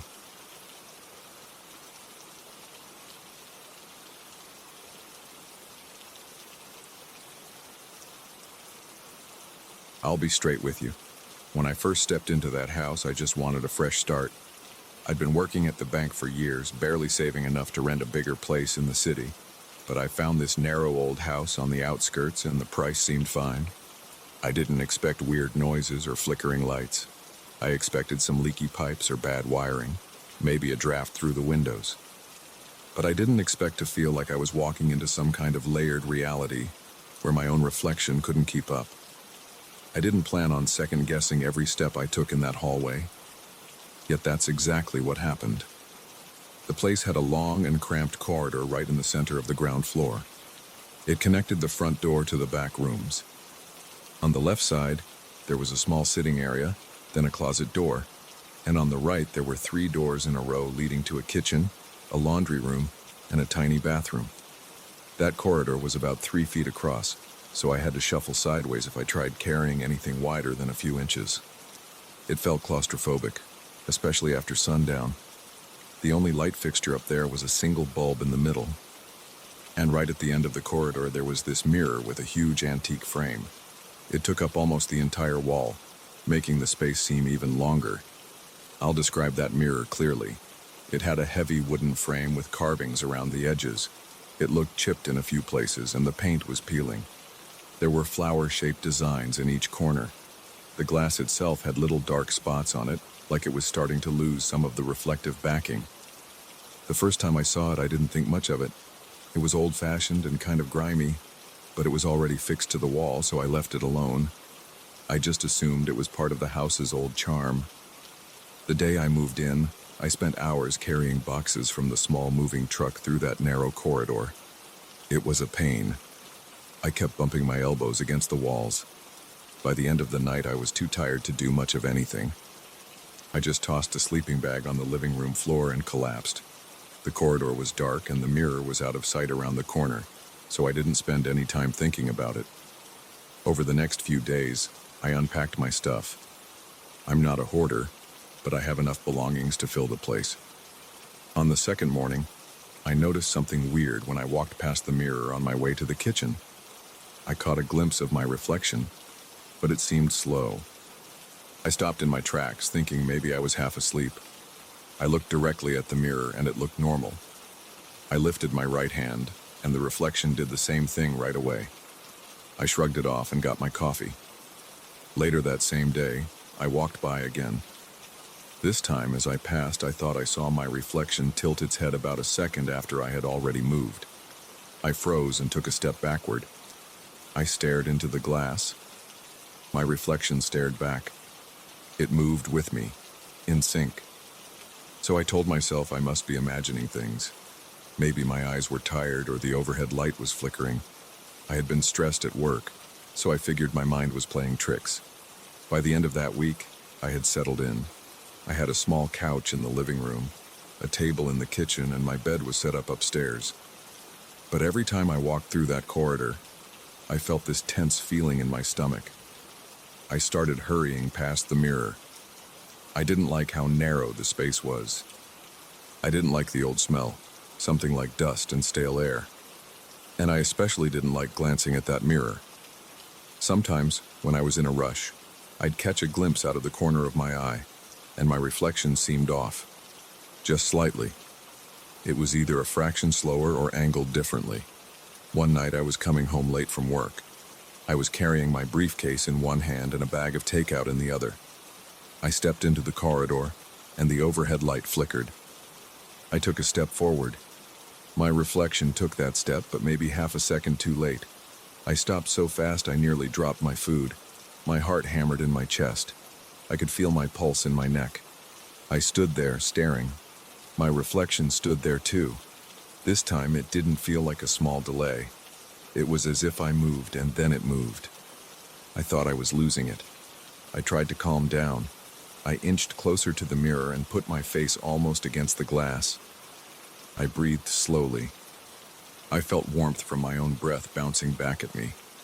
My reflection's eyes matched mine. I touched the surface with my fingertips, and the reflection did the same at the exact same moment.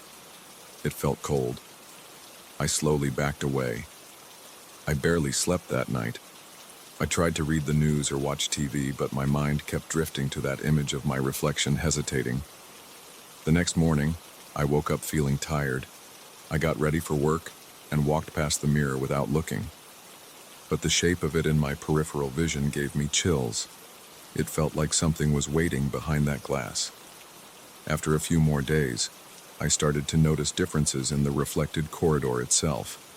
For example, my living room door is on the left side of the hallway when I approach from the front door, but in the reflection it seemed to be on the right. The doorknobs looked reversed. I found myself stopping to look carefully. I'd step to the side, peering into the reflection, comparing. The arrangement in the mirror felt swapped around. I even walked through the real corridor, double-checking each door's position. In real life, the kitchen door was in the middle of the right wall, while the laundry room was near the back. But in the reflection, the order seemed reversed. At first, I suspected the mirror was warped. Old mirrors can do that. But the more I stared, the more convinced I became that the corridor in the reflection was a slightly different version, as though it was a corridor from another place. It made my stomach tighten with anxiety. I tried to ignore it, but it kept bugging me every time I walked by. I started spending less time in the corridor. I rushed through it, trying not to look. One evening, I was standing in the living room, looking at some bills, when I heard a strange scraping noise from the corridor. It was like nails running across wood. I put down the papers and walked toward the sound. I flicked the corridor light on. The scraping stopped. I saw the mirror at the end. Nothing else. I walked up to it, my breath uneven. I could smell the old wood frame. I could see dust motes in the air under the light. Then I heard a faint squeaking sound behind the glass. It was quick and stopped as soon as I leaned closer. I touched the frame. It felt rough, with bits of peeling paint falling under my fingers. I slowly pressed my ear to it. I didn't hear anything. I took a step back and looked straight into the mirror. The reflection was there, but the corridor behind me and the reflection seemed off. The doors looked crooked, like their angles weren't lining up. I realized my own figure in the reflection was standing at a slightly different angle, too. I reached my hand toward the glass. The reflection reached at the same time. No delay. But I felt like I was being watched. I felt tiny hairs on my neck stand up. I hurried back to the living room and shut the corridor door. I wanted to pretend the mirror didn't exist. That night I had trouble sleeping again. I kept hearing that scraping sound in my head. I felt trapped in my own house. I kept thinking about how narrow the hallway was, and how that mirror was stuck at the end like a barrier I had to cross every day. For a couple of days, nothing strange happened. I began to relax, thinking maybe it was just my nerves. I tried to focus on work. I even stayed late at the bank, organizing some files just so I wouldn't have to go home early. But one night I got home around 9. The corridor was dark, so I flipped the switch. The bulb flickered, then stayed on. I glanced at the mirror. My reflection was there, but it looked dim because the light was behind me. I walked forward and stopped about 3 feet from the glass. That's when I saw movement inside the reflection that didn't match my own. The corridor in the mirror looked slightly distorted, but I could see something shifting in the dimness there, like a shape passing by. I tried to focus, my heart was pounding. I felt sweat forming on my hands. Then the shape moved into view. It was a hand, pale and thin, sliding into the frame from the left side inside the mirror. My reflection was standing still, matching my posture, but there was this separate hand creeping along the edge of the reflected corridor. My chest tightened. I felt my knees almost give out. I watched the hand in the mirror wrap its fingers around the frame from the inside. I tried to breathe, but it felt like I could barely get air.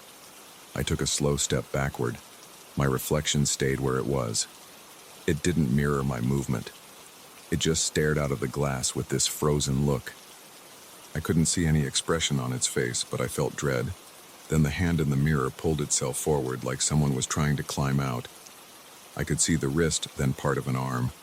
It was pale, with dark smudges. The glass rippled slightly, almost like water around the place where the arm emerged. My reflection remained in place, not moving at all. Its eyes were locked on me. I saw that arm extend further, reaching out toward the space where I stood. The fingers were long. I heard a faint wet sound like suction as it slid through the glass. I didn't say a word. I couldn't. My mind was screaming at me to move. I felt my heart thudding in my ears. My mouth was so dry that I couldn't swallow. I took another step back and banged into the wall. The corridor was too narrow. My arms brushed the walls on both sides. I couldn't force my eyes away from that mirror. I saw more of the arm appear, then a shoulder, as if someone on the other side was hoisting themselves out. My reflection in the mirror had the same clothes I was wearing, but its eyes looked cold. Its face had no emotion. It stayed in a stiff position while this arm pushed forward through the glass. I started to move sideways along the wall. I considered running, but my legs felt locked. My hands were trembling so hard I could barely keep them steady. That pale arm reached out into the air on my side of the mirror. The hand opened and closed like it was testing the air. I heard a faint crackling sound, like knuckles popping. Then I snapped out of it. I jerked my body around and rushed back down the corridor, away from the mirror. My shoulders slammed into the corner of the wall. The pain shot down my arm, but I didn't stop. I threw open the door to the living room and turned on every light I could find. My chest felt tight. I stood in the middle of the living room, panting. I stared at the corridor door. It was still open. Nothing came through, but I thought I heard a scraping noise. It sounded like nails against the wooden frame. I forced myself to move. I grabbed a chair from the kitchen and wedged it under the corridor door handle. My heart was racing and my hands shook so badly I almost dropped the chair. I paced around, staring at the crack under the door. Nothing came out. I didn't see a shadow or hear any voices. It was dead quiet. Eventually, I reached for my phone and stood there debating if I should call the police. But what would I say? That a mirror was spitting out an arm? That my reflection was acting on its own? They'd think I was out of my mind. I decided to wait it out in the living room. I kept all the lights on. Hours passed. My eyes kept darting to the corridor door, half expecting it to burst open, but it stayed closed. Around dawn, I heard a soft clicking sound, almost like a light switch being toggled. I froze, but it stopped. I stayed perfectly still, listening. Finally, exhaustion took over. I dropped onto the couch and passed out for a couple of hours. When I woke up, it was morning, and sunlight was streaming in through the front windows. I felt a dull ache in my shoulder from where I'd slammed into the wall. I walked to the corridor door and leaned against it, listening. No sounds. I carefully removed the chair and turned the knob. The corridor was empty. The mirror was still there, but the glass looked normal. My reflection stood where it should, matching me. The arm and that frozen stare were gone. It almost felt like a bad dream, except my shoulder still hurt, and I had that memory seared into my mind. I'd love to tell you I found some simple explanation, but I didn't. I took a few days off work and hired someone to remove that mirror, but nobody wanted to touch it. I tried calling a local handyman, who offered to come by the following week. In the meantime, I avoided the corridor as much as possible. I used the back door to enter and exit the house. I even moved some furniture to block the corridor entrance from the living room. I decided I'd sleep in the living room until that mirror was gone. Every time I thought about it, I felt my chest tighten again, remembering that hand reaching out. I still heard the faint scraping in my head, even though the corridor was silent. There were moments when I stood in the living room at night, lights off, and I swore I saw the corridor light flicker under the gap of the door. But I stayed away. Eventually, I plan on getting that mirror hauled out and destroyed. I'm not sure how yet, but I'm not going near it myself. I just wanted a narrow house that fit my budget. I never wanted a corridor with a mirror that seemed to show another place, another arrangement, another version of me. For now, I keep the corridor closed off. I do my best to ignore it. I try to focus on my daily life. But I don't think I'll ever feel comfortable in this house again. And I can't shake the feeling that something behind that glass is still waiting, just beyond my reflection, looking for a way out.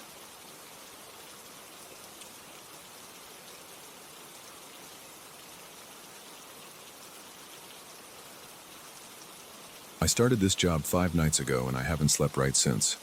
The building is old, the corridors smell like damp paper, and the lights flicker whenever someone uses the appliances in the units.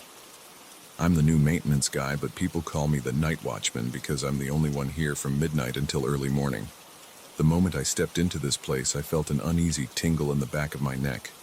I brushed it off as nerves, but now I'm not so sure. There's something wrong with the elevators, and it's not just a mechanical problem.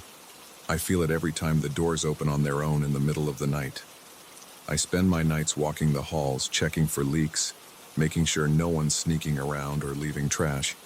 I carry a small flashlight, my ring of keys, and an outdated walkie-talkie the supervisor gave me. The building has 2 elevators, both installed decades ago. They rattle when they move, and sometimes the lights inside flicker. During the day, people complain that the ride is too rough, or that the doors take too long to open. They have no idea what it feels like at 3 in the morning. My first encounter with the elevator acting strange happened on my second shift. I was on the 9th floor checking a squeaking noise in the air vents. My flashlight battery was low, so I had a weak beam of light guiding my way. The hallway was empty, and I was alone with my thoughts. I heard the elevator ding behind me. I turned around, expecting to see someone step out. The doors opened, and no one was inside. The lights were flickering, though. It reminded me of a loose connection in the fixture. The elevator car stayed there with the doors wide open. It felt like an invitation, but I stayed in the hallway. Then I heard something that made my spine tighten. It was a voice whispering from inside, low and garbled. I couldn't make out the words, but I know what I heard. I rubbed my arms because my skin felt cold. I stepped closer to the doors and looked inside. The voice stopped. The lights stabilized. My heartbeat pounded in my ears, and I pressed the elevator call button on the wall, hoping it would reset. The doors slid shut. That was the beginning. I tried not to think too hard about it. I reported the flickering lights to the supervisor the next morning. She just wrote it down and said she'd have someone come in to fix it eventually. There's never enough money in the budget for maintenance in a place like this. I went about my duties the following night, but I kept feeling this nagging sense of unease whenever I walked by the elevators. On the third night, I was patrolling the basement to make sure the boiler wasn't acting up. The basement is cramped and smells like old pipes. It's just a cement space with a few locked storage rooms and a utility sink. I was about to climb back up the stairs when I heard the elevator ding again. It was around 2 a.m. Nobody should have been using it then. The doors opened down there in the basement, even though I hadn't pressed any call button. The interior light was dim, and the panel near the buttons looked odd. It had a faint glow, and I saw a ripple in the metal like it was vibrating. I thought it was my eyes playing tricks on me, so I stepped closer. I heard a whisper that sounded like my name. It was so soft that I thought it might be coming from behind me, but I swiveled around and saw nobody else there. Then I saw a cluster of rust spots on the wall inside the elevator. They formed part of a word, but I couldn't read the full thing. My gut tightened, and I felt my cheeks warm up. I stepped back, letting the elevator doors close. Then the elevator took off on its own, heading up. I stared at the floor indicator above the doors. It stopped at the 7th floor, paused, then went to the 10th floor, and then it went all the way down to the 1st floor. It made no sense. By the 4th night, I was prepared with fresh batteries for my flashlight, and I tried to keep my phone in my pocket at all times. That night started normally. I did my rounds on each floor, flipping on lights in empty corridors, checking for leaks, and rattling doorknobs of vacant units. Around 1:30, I walked by the elevator bank on the 5th floor. The red indicator lights above the doors kept blinking, and the elevator in the middle was stuck between floors, at least according to the panel. I pressed the call button out of routine. The doors parted, revealing the dark interior. The overhead light flickered. I leaned in and saw new rust stains along the edges of the walls. They formed half-finished letters. Some looked like S, maybe an O. My flashlight flickered in my hand. My stomach knotted up. I took a slow breath. The air smelled metallic, like copper. I heard a faint hiss, then a whisper that rose from the panel. It sounded like my name again, drawn out into a breathy moan. Rob. I stepped back, feeling the muscles in my arms go rigid. I bumped into the doorframe and nearly dropped the flashlight. My chest felt tight. I pressed the door close button from the outside, and the elevator hummed shut. I told myself I needed a moment, so I walked away. My heart raced, and my forehead was damp. Later that night, I found the elevator sitting on the 3rd floor by itself. I decided to check inside again, hoping I could figure out if there was some wiring issue. I stepped in, turned my flashlight onto the control panel, and tried to pry it open. The screws were too tight for my pocket multi-tool. I tapped the panel with my knuckles. I wanted to see if anything rattled. I heard a faint static hiss. I listened closely. My name came through again, followed by garbled phrases I couldn't understand. It almost sounded like multiple people whispering at once. I felt my scalp tighten. My arms got goosebumps. I tried to remain calm, but my breathing was loud in my ears. I started pressing the floor buttons to see if it would move. The elevator jerked, then shot up to the 8th floor. My heart hammered as I watched the numbers pass by. When the doors opened on 8, the corridor was dark. Only one overhead bulb was lit, and it flickered like a faulty neon sign. I stepped out, but then the doors closed behind me. I turned around, and the elevator was gone, heading down again. I stood there hearing the mechanical whine of the cables. I felt a knot in my throat. I forced myself to breathe evenly and continued my shift, but I kept feeling like something was following me. On the fifth night, a thunderstorm rolled in around 11. Rain pounded the windows and thunder echoed through the halls.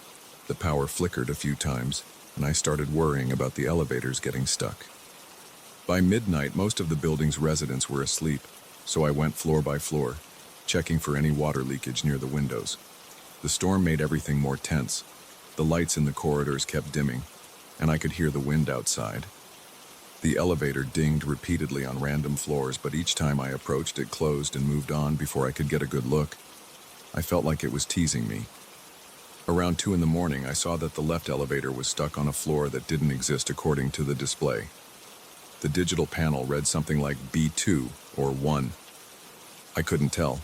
It looked garbled, almost like an error code, but it had the shape of negative numbers. I stared at it, confused. The building has a basement level, but just one. We don't have a sub-basement or anything else. I pressed the call button. Nothing happened. I stood in the empty lobby, listening to the rain outside and the hum of the emergency lights. Suddenly, the elevator's doors slid open in front of me. A gust of stale air rushed out, and the panel inside glowed with a dim, pulsing light. I stepped in without really thinking. I just felt compelled. My right hand shook a little, but I kept my grip on the flashlight. The doors closed behind me, and the elevator started to descend. The floor indicator read 1, 2, 3, but the building shouldn't have those levels. I felt my stomach drop. The elevator rumbled and shook. The overhead light flickered. I could hear the cables groaning. I tried pressing the open door button, but it did nothing. My breath quickened, my legs felt weak. Eventually, the elevator stopped. The doors opened onto a corridor I had never seen. It stretched far beyond the normal layout of the building. The lighting out there was erratic, with some bulbs flickering on and off. The walls had peeling paint and the air smelled musty, like an abandoned basement. I stepped out, shining my flashlight down the corridor. It seemed to go on forever in both directions. My heart was beating so fast that I could feel it in my temples. I heard whispers coming from behind the walls, like a crowd murmuring. I walked a few steps forward. The floor felt concrete, but it was uneven. Each step echoed. My flashlight beam shook with my trembling hand. A few yards ahead, I noticed dark stains on the wall. They formed partial words, almost like the rust stains in the elevator. They seemed to be incomplete phrases like help or stay or something else. I couldn't read them clearly because they were smeared. My palms were sweaty and my throat felt tight. I swallowed hard, trying to steady myself. Then I heard my name again, louder this time. It came from behind me. I spun around, pointing my flashlight at the elevator doors, but they were gone. I just saw more corridor. My heart pounded and I fought the urge to bolt. I told myself to stay calm. I took one step back the way I came, then another. I heard the elevator ding again, but it echoed from somewhere else. I followed the sound, turning a corner. The corridor looked the same, with flickering lights and damp walls. I started to lose track of where I was. My breath was shallow, and I felt a pressure in my chest. Eventually, I found the elevator standing open at the end of the hall. The interior lights were dim, and I could see the same clusters of rust forming strange shapes. I rushed inside, desperate to leave that corridor. The doors slid shut and the elevator jerked upward. I felt my knees almost buckle. As it rose, I heard multiple voices whispering. They seemed to talk about the building, mentioning secrets I'd never heard. I caught fragments: foundation, abandoned rooms, sealed walls, cover-up, and whispering nights. I felt a shiver run through my arms. The overhead light flickered and the panel started to warp again, like it was breathing. I pressed the lobby button, hoping it would take me there. The elevator dinged once, then started to slow. The door slid open on a floor that looked normal at first glance. I stepped out and recognized the chipped wallpaper from the older floors. My shoulders relaxed a bit. I was back on the ground floor. I walked into the lobby. The lights in the lobby ceiling flickered, but I could see the main entrance. The storm was still raging outside. I hurried over to the front desk, which is just a small station near the mailboxes. My hands shook as I picked up the phone to check the line, but it was dead.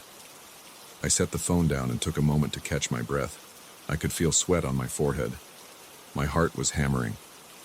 I stared at the elevators for a long time, expecting them to open again. They stayed shut. The building felt too quiet, with only the hum of the lobby lights and the distant rumble of thunder.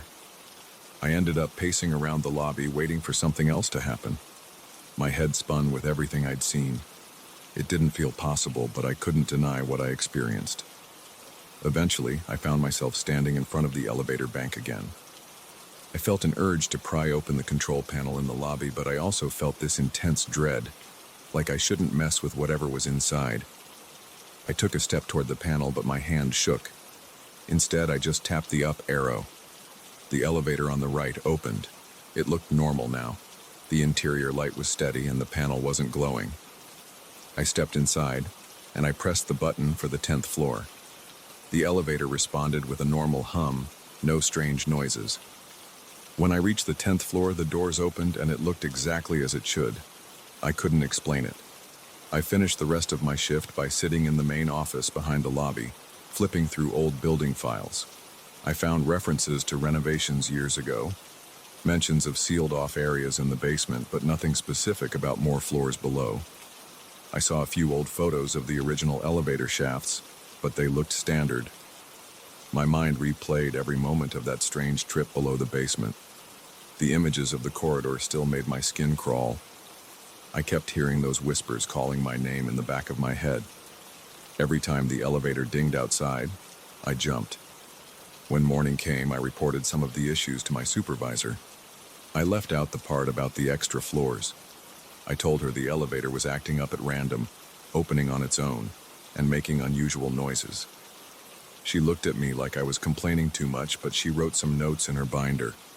That day, I went home and tried to sleep, but my dreams were all about that corridor. I woke up sweating, my heart pounding. Tonight, I'm back here for my 6th shift. The storm has passed, but the air still feels heavy and damp. The elevators stand silent right now, but I'm on edge. My shift just started. I'm typing up some notes on an old computer in the office, and I'm glancing at the security camera feeds. I can't stop thinking about that whispering voice in the elevator. I keep hearing the static in my head. I can't shake the feeling that the elevator might take me back to that corridor again or someplace worse. My arms tense up whenever I imagine stepping inside. My flashlight is on my belt, my phone is fully charged, and I have a small toolkit ready. I don't know if any of that will help, but I'd rather be prepared. There's a shuffling sound out in the lobby. I check the monitor. The elevator doors are opening. There's no one in front of them. I feel my stomach twist, my teeth clench. I guess I have no choice. I have to go out there. This is my job. I stand up, grab my flashlight, and open the office door. The hallway is dark. My footsteps echo on the old tile floor. The elevator is waiting, doors wide open, light flickering. I feel a cold draft coming from inside the cab. I step forward, my heart pounding in my throat. I'm not sure what I'll see this time, but I can't turn back now. I walk up to the open doors, and I hesitate. The interior panels look the same as before, rust-forming scattered letters. The overhead light flickers, then stabilizes. The control panel glows faintly. I hear a static hiss, and something that sounds like my name. My chest feels tight, and my fingers grip the flashlight. I take a deep breath and step inside. The doors start to close. My stomach clenches, and I press the button for the lobby, hoping it'll stay on the normal floors. The elevator hums. My eyes are on the panel, waiting for the numbers to change. I can't stop my hands from shaking. I don't know if it will take me where I want to go or somewhere else, and I'm not sure which one scares me more.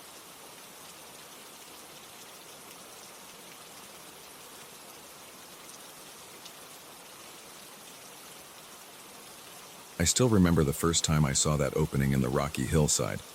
It was late afternoon, and I was already tired from hiking across uneven ground for most of the day. The entrance looked normal from a distance, maybe a bit wider than the average cave mouth. But as I got closer, I noticed a strong burst of cold air blowing out of it. The wind carried a strange hum, like faint moaning or people whispering. I felt a prickling sensation in my scalp. Something in those sounds got under my skin right away, and I didn't like it. But I'd come out here to find new cave sites for adventure tourism, and I wasn't going to turn around just because of some odd noise. I placed my hand on the rough stone wall at the entrance and took a few steps inside. The temperature dropped fast. My breath came out in short, foggy puffs. I closed my eyes for a moment, trying to let them adjust to the dark. There was still enough daylight behind me so I could see a bit of the interior. The place smelled of damp earth, old moss, and something stale. The ground felt uneven under my boots, with gravel that shifted as I stepped. I switched on my headlamp and moved forward. The beam cut through the darkness, showing jagged walls and a tunnel that sloped down. At first it looked like any other natural cave corridor, until that wind blew in again and carried a noise that sounded like a soft plea for help. I stopped. I held my breath. My heart rate went up. I listened closely, but I only heard dripping water and that low whistle of air. A few seconds later, the noise vanished, or maybe it blended back into the background. I wiped the sweat off my forehead and continued. For the next 10 minutes, I made steady progress. The passage got narrower, forcing me to angle my body sideways at times. The walls were damp and gritty, and my clothes picked up dust and bits of rock. Occasionally, I stopped and scanned my surroundings, checking the ceiling, the side walls, and the floor for any sign of instability or hidden drop-offs. I have a solid routine whenever I explore a new cave. Take it slow, map each turn in my head, and keep track of possible hazards. But that strange sound never fully went away. Sometimes I heard what sounded like distant wailing. Other times it resembled a faint whisper. It made the hair on the back of my neck stand up every time. A while later, I reached a spot where the passage opened into a wider chamber. My headlamp revealed a ceiling at least 20 feet overhead. Water droplets clung to jagged formations. A few small stalactites hung in clusters, and the floor was uneven, with ridges that formed natural steps. The wind still blew from somewhere, but I couldn't pinpoint the direction anymore. It seemed to come from all around me. I felt a chill on my arms, and I had to rub my hands together to warm them up. That's when I noticed something that didn't seem natural.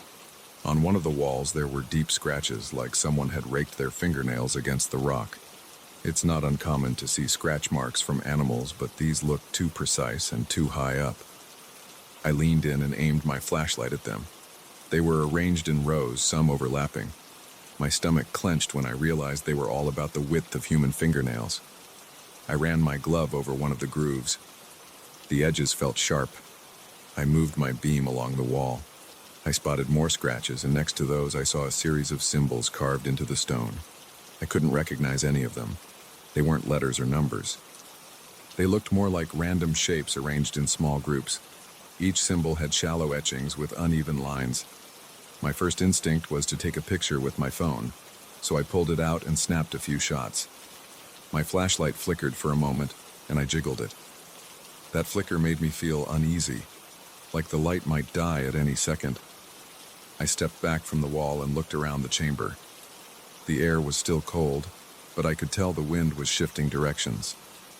It felt as if it was circling the room. It kept brushing against the back of my neck, raising goosebumps on my skin. That's when I heard my name. I froze.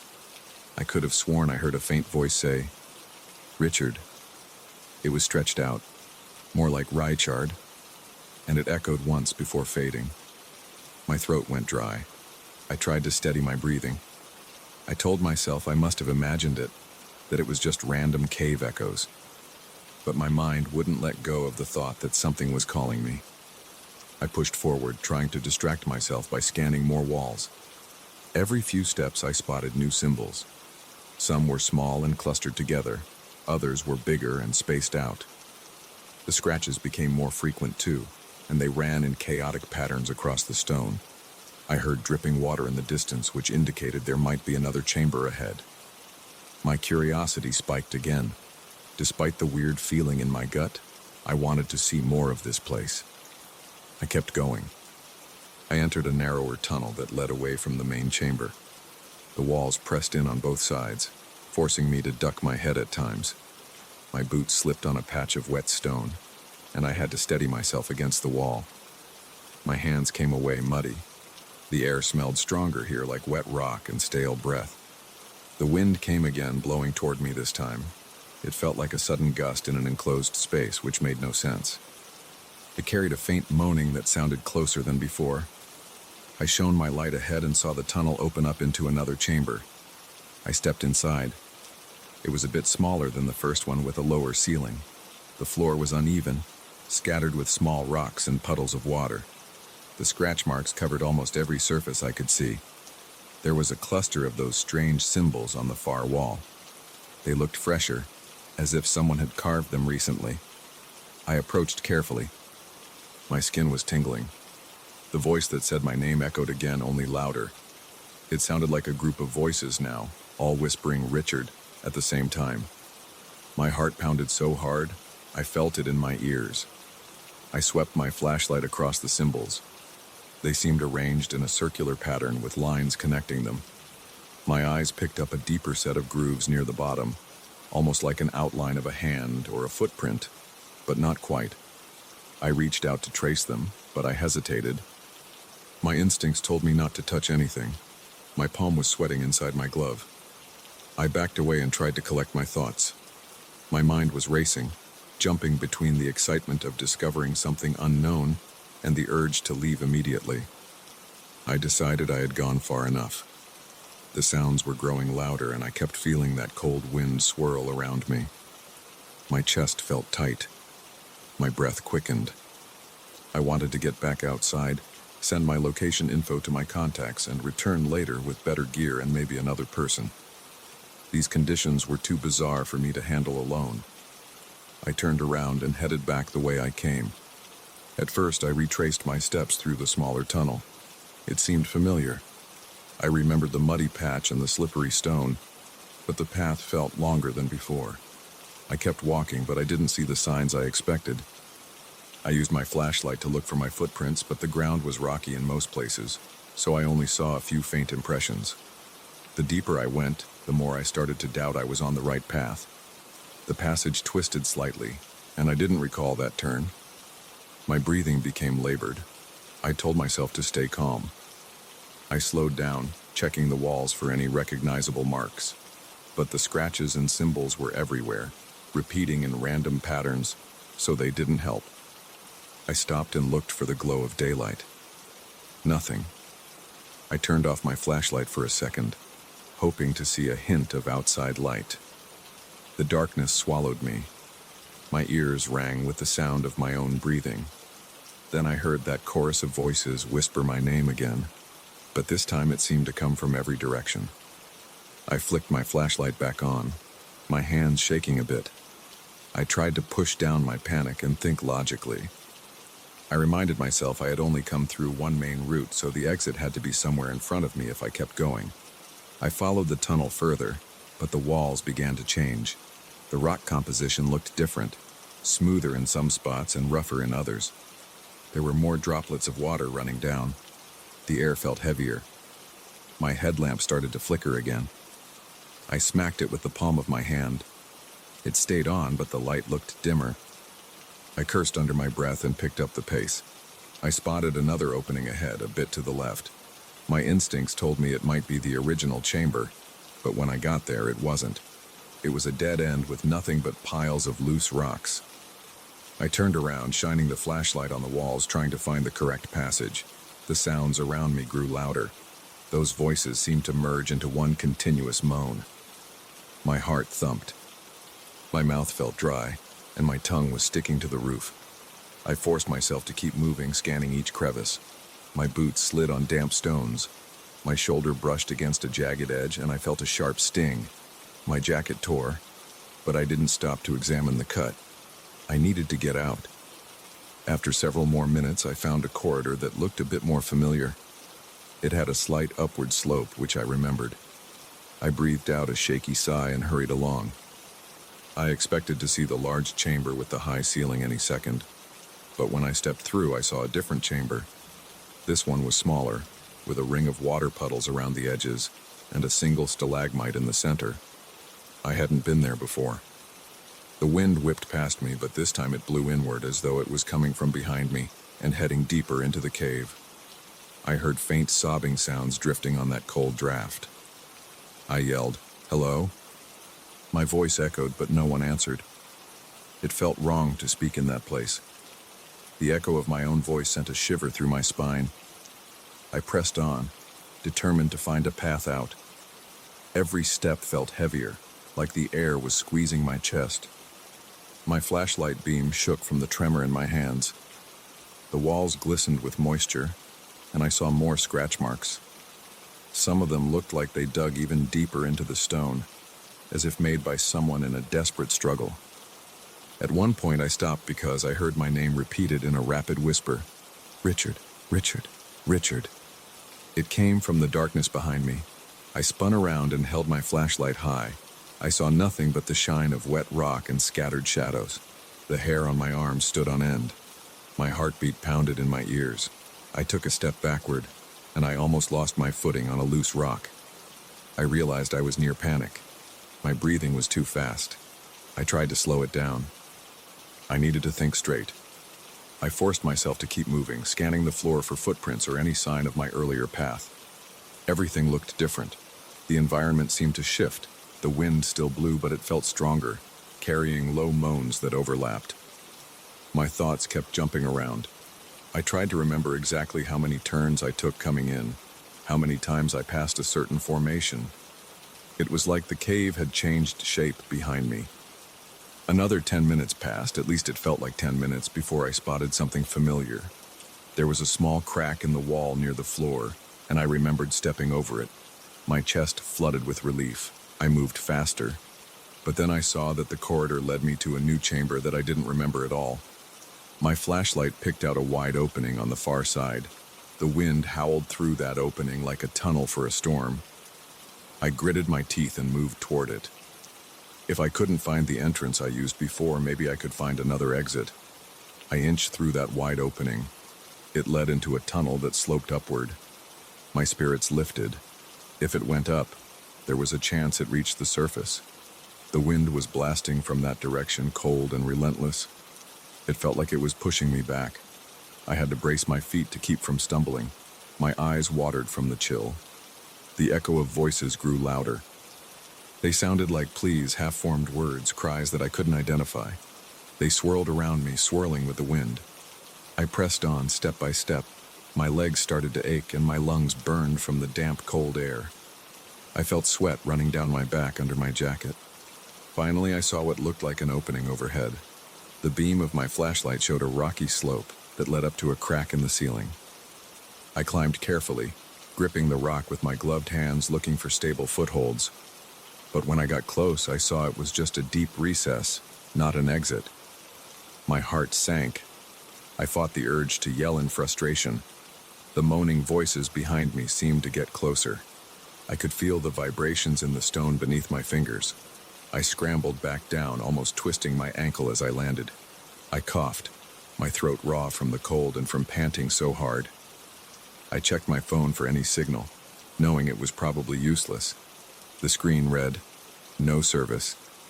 I tucked it away and switched my flashlight to a lower setting to save battery. My hands shook. My thoughts reeled between anger at the situation and fear that I might never find my way out.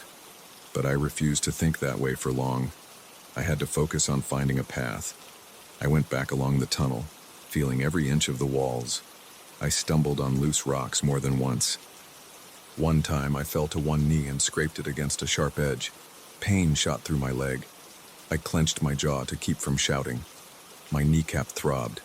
The voices were louder now, repeating my name in overlapping murmurs. My flashlight flickered again, and this time it stayed dimmer than before. I slapped it, but it didn't help much.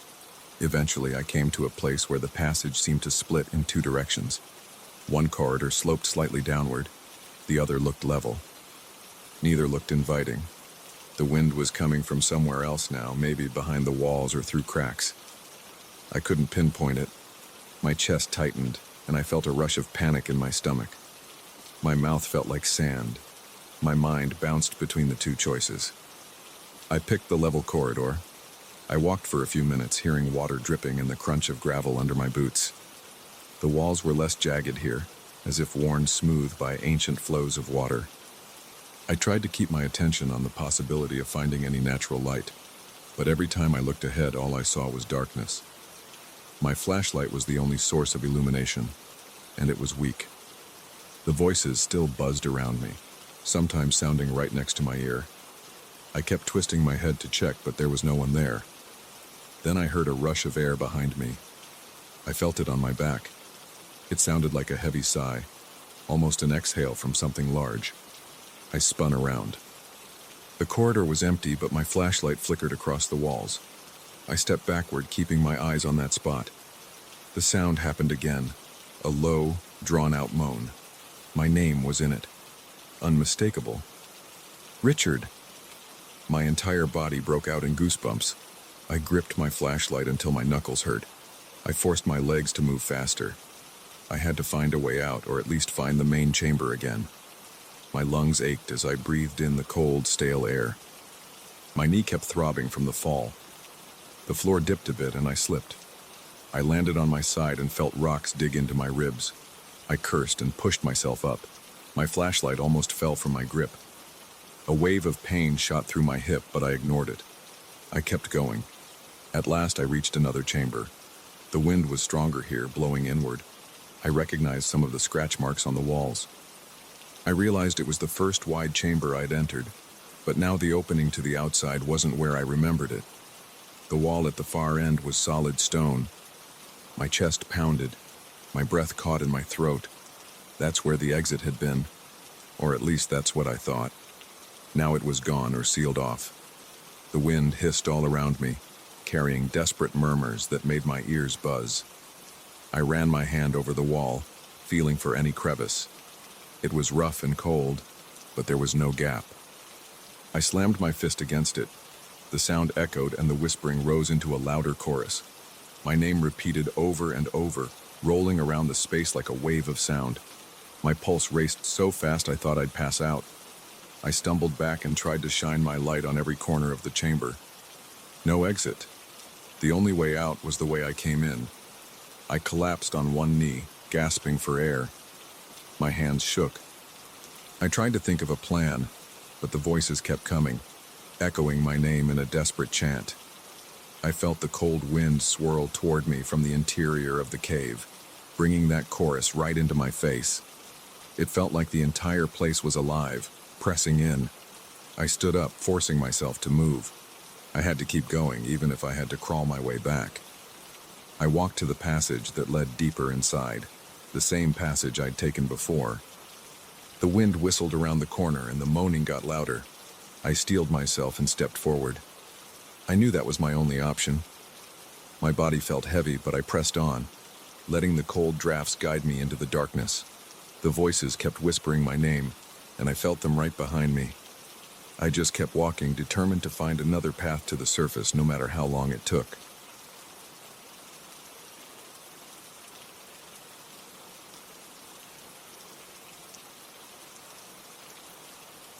I always thought my days behind the microphone were over for good. Then, one evening, I found myself kneeling on the wooden floor of my attic, connecting old cables to a makeshift transmitter, my hands shaking from a mix of excitement and unease. I had no intention of going back to the life I left behind, but something about that dusty equipment called to me. I felt a strong urge to see if anything still traveled across those forgotten frequencies. I never expected the signal I picked up. I'm a retired radio host. I worked for 3 decades at a local station, hosting late-night talk shows where I'd chat about sports, local events, and sometimes weird news segments just to keep people awake. When I stepped away, I thought I'd left every part of that life in the studio, but I kept an old box of radio parts in the attic. I told myself I was too old to tinker, but I still climbed up there at least once a month to look through old microphones and cables. That box was a piece of my history, even if it had no real use anymore. One night I stumbled across some vintage vacuum tubes that I'd forgotten I owned. They reminded me of the golden age of radio. I sat on a folding chair in the attic, shining a flashlight around, and saw that I had enough equipment to set up an amateur station. It felt like a harmless hobby, like building a birdhouse or restoring an old model train.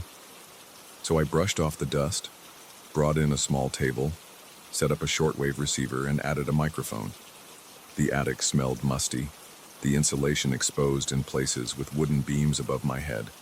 The space was cramped, but it felt private. I had no intention of broadcasting anything big. I just wanted to explore the airwaves. At first, I spent my free time spinning the dial, scanning for ham radio signals, picking up bits of static and random chatter in foreign languages. Nothing special came through. The nights got repetitive. I'd sit there, jot down frequencies and times, then shut it down and go to bed. My back started to ache from the old chair, and the chill in the attic got to me in the early hours. But it felt good to do something with my hands again. I liked the faint hum of the receiver and the glow of the little indicator lights. I remember the first time I heard the strange transmission. It was late. I was tired, leaning forward with my elbows on the table, eyes half closed. A burst of static cut through the quiet, and I caught a short phrase. It was garbled, almost like Morse code, but with a different pattern. It repeated a few times, then vanished. I got a chill, but I dismissed it as some glitch or random data signal from who knows where. The frequency was around 3 megahertz, but I couldn't get an exact lock. I turned off the set and went to bed. Over the next few nights, that signal came back. It always sounded faint, wrapped in heavy static. It would broadcast a series of sounds that almost resembled a human voice, but distorted, like it was underwater. Then, sometimes, a short beep followed. The beep repeated 3 times. I thought it might be some weather station or a rogue beacon. The pattern was consistent. Always the same length, always broken up by those 3 beeps at the end. At first I tried to record it, but my old reel-to-reel setup jammed, and I only captured garbled noise. I told myself I'd sort it out later. One evening, I got frustrated with the noise. I leaned into the microphone and said, "If you're out there, do something different." I wasn't expecting an answer. I was just venting. But right after I spoke, I heard a sudden burst of static. It rose and fell in a way I'd never heard before. I stared at the receiver, feeling my heartbeat jump. It felt like the transmission reacted to my voice. I sat there for a long moment, waiting for it to repeat, but it went silent. The next day, I tried to convince myself that I'd imagined it. I told myself that maybe there was a short in the wiring, but I couldn't shake the feeling that something was different. That night, I returned to the attic, turned on the equipment, and scanned. I waited for the strange signal, feeling that cold ache in my stomach that you get when you anticipate something you don't understand. Hours passed. Nothing. Then, around midnight, the static changed again. A faint whistle threaded through the noise, and I heard what sounded like a voice. It wasn't clear enough to identify words, but it rose and fell like speech. Then I heard the beep. 3 times, just like before. I pressed the push-to-talk button. "Can you hear me?" I asked. My own voice sounded strange in that quiet attic. I let go of the button. Static. "If this is someone messing around, it's not funny," I said, pressing the button again. I waited. The hiss of static continued, then it abruptly cut off. Silence. I stared at the speaker. The small dial on the receiver flickered. I felt sweat forming on my forehead. Then the static returned, and underneath it, I heard a single word that sounded like my name, Howard. But it was drawn out, like a stretched recording. It sounded close, like it was right in the room. I leaned back and looked around the attic. The only light came from a single bulb above me, casting shadows along the rafters. My breath felt shallow. I kept thinking I'd see someone at the top of the stairs, but I was alone. I gripped the microphone, but I didn't say anything else that night. I just sat there until the signal faded, and then I turned everything off and went downstairs, trying to calm myself. The following nights, I couldn't sleep. My curiosity won out, and I went back to the attic to listen again. Each time I heard bits of that voice. It wasn't always clear. Sometimes it was just a drone or a moan under the static. Other times, I could almost make out words. I started writing down the scraps, hoping to decode them. I got fragments like "you did this" or "it's in your head." I told myself that maybe my imagination was filling in blanks. The static was heavy, and old equipment can do strange things. One night I said out loud, "What do you want?" I listened, heart pounding. After a few seconds I heard a long hiss. Then a voice said, "Confess." It was quiet, but the word felt sharp.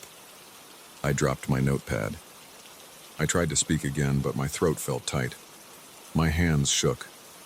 I looked around as if expecting to see someone hidden behind the old boxes in the corner. No one was there. I started to feel uneasy in my own home. The attic felt hostile, like the air was too thick. My chest felt tight every time I turned on the receiver. But I couldn't stop. I spent hours tinkering with knobs, trying to trace the origin of the signal. It didn't match any known broadcast pattern. Sometimes I caught it on slightly different frequencies, as if it moved around. Every time I tried to respond, the static spiked. It felt like the signal didn't want me to question it. It felt like it wanted me to listen. One night, the static intensified. It sounded like a storm on the air. I could feel the low buzz of it in my teeth. I reached for the volume knob, but the hiss grew louder. I got up to unplug the equipment, but then I heard a new voice under the static. It was calmer, but more personal. It said my name again, Howard, followed by a sentence. "Why did you lie?" I froze. My mind raced. I didn't know what it referred to. I stood there in the half-dark, the glow from the receiver reflecting off a metallic tool chest. My heart hammered so hard that my vision blurred at the edges. I took a few deep breaths, trying to steady myself, but my body was tense. I forced myself to speak. Lie about what? Who is this? I expected static. Instead, I got a series of clicking sounds that reminded me of teeth chattering, then a faint laugh. It seemed to come through the speaker, but at the same time, I felt like it was in the room. I spun around, convinced I wasn't alone. My skin prickled. I could smell something like hot dust, the way old electronics smell when they're overworked. I took a step back, nearly stumbling over a tangle of cables. The laugh stopped. Static again.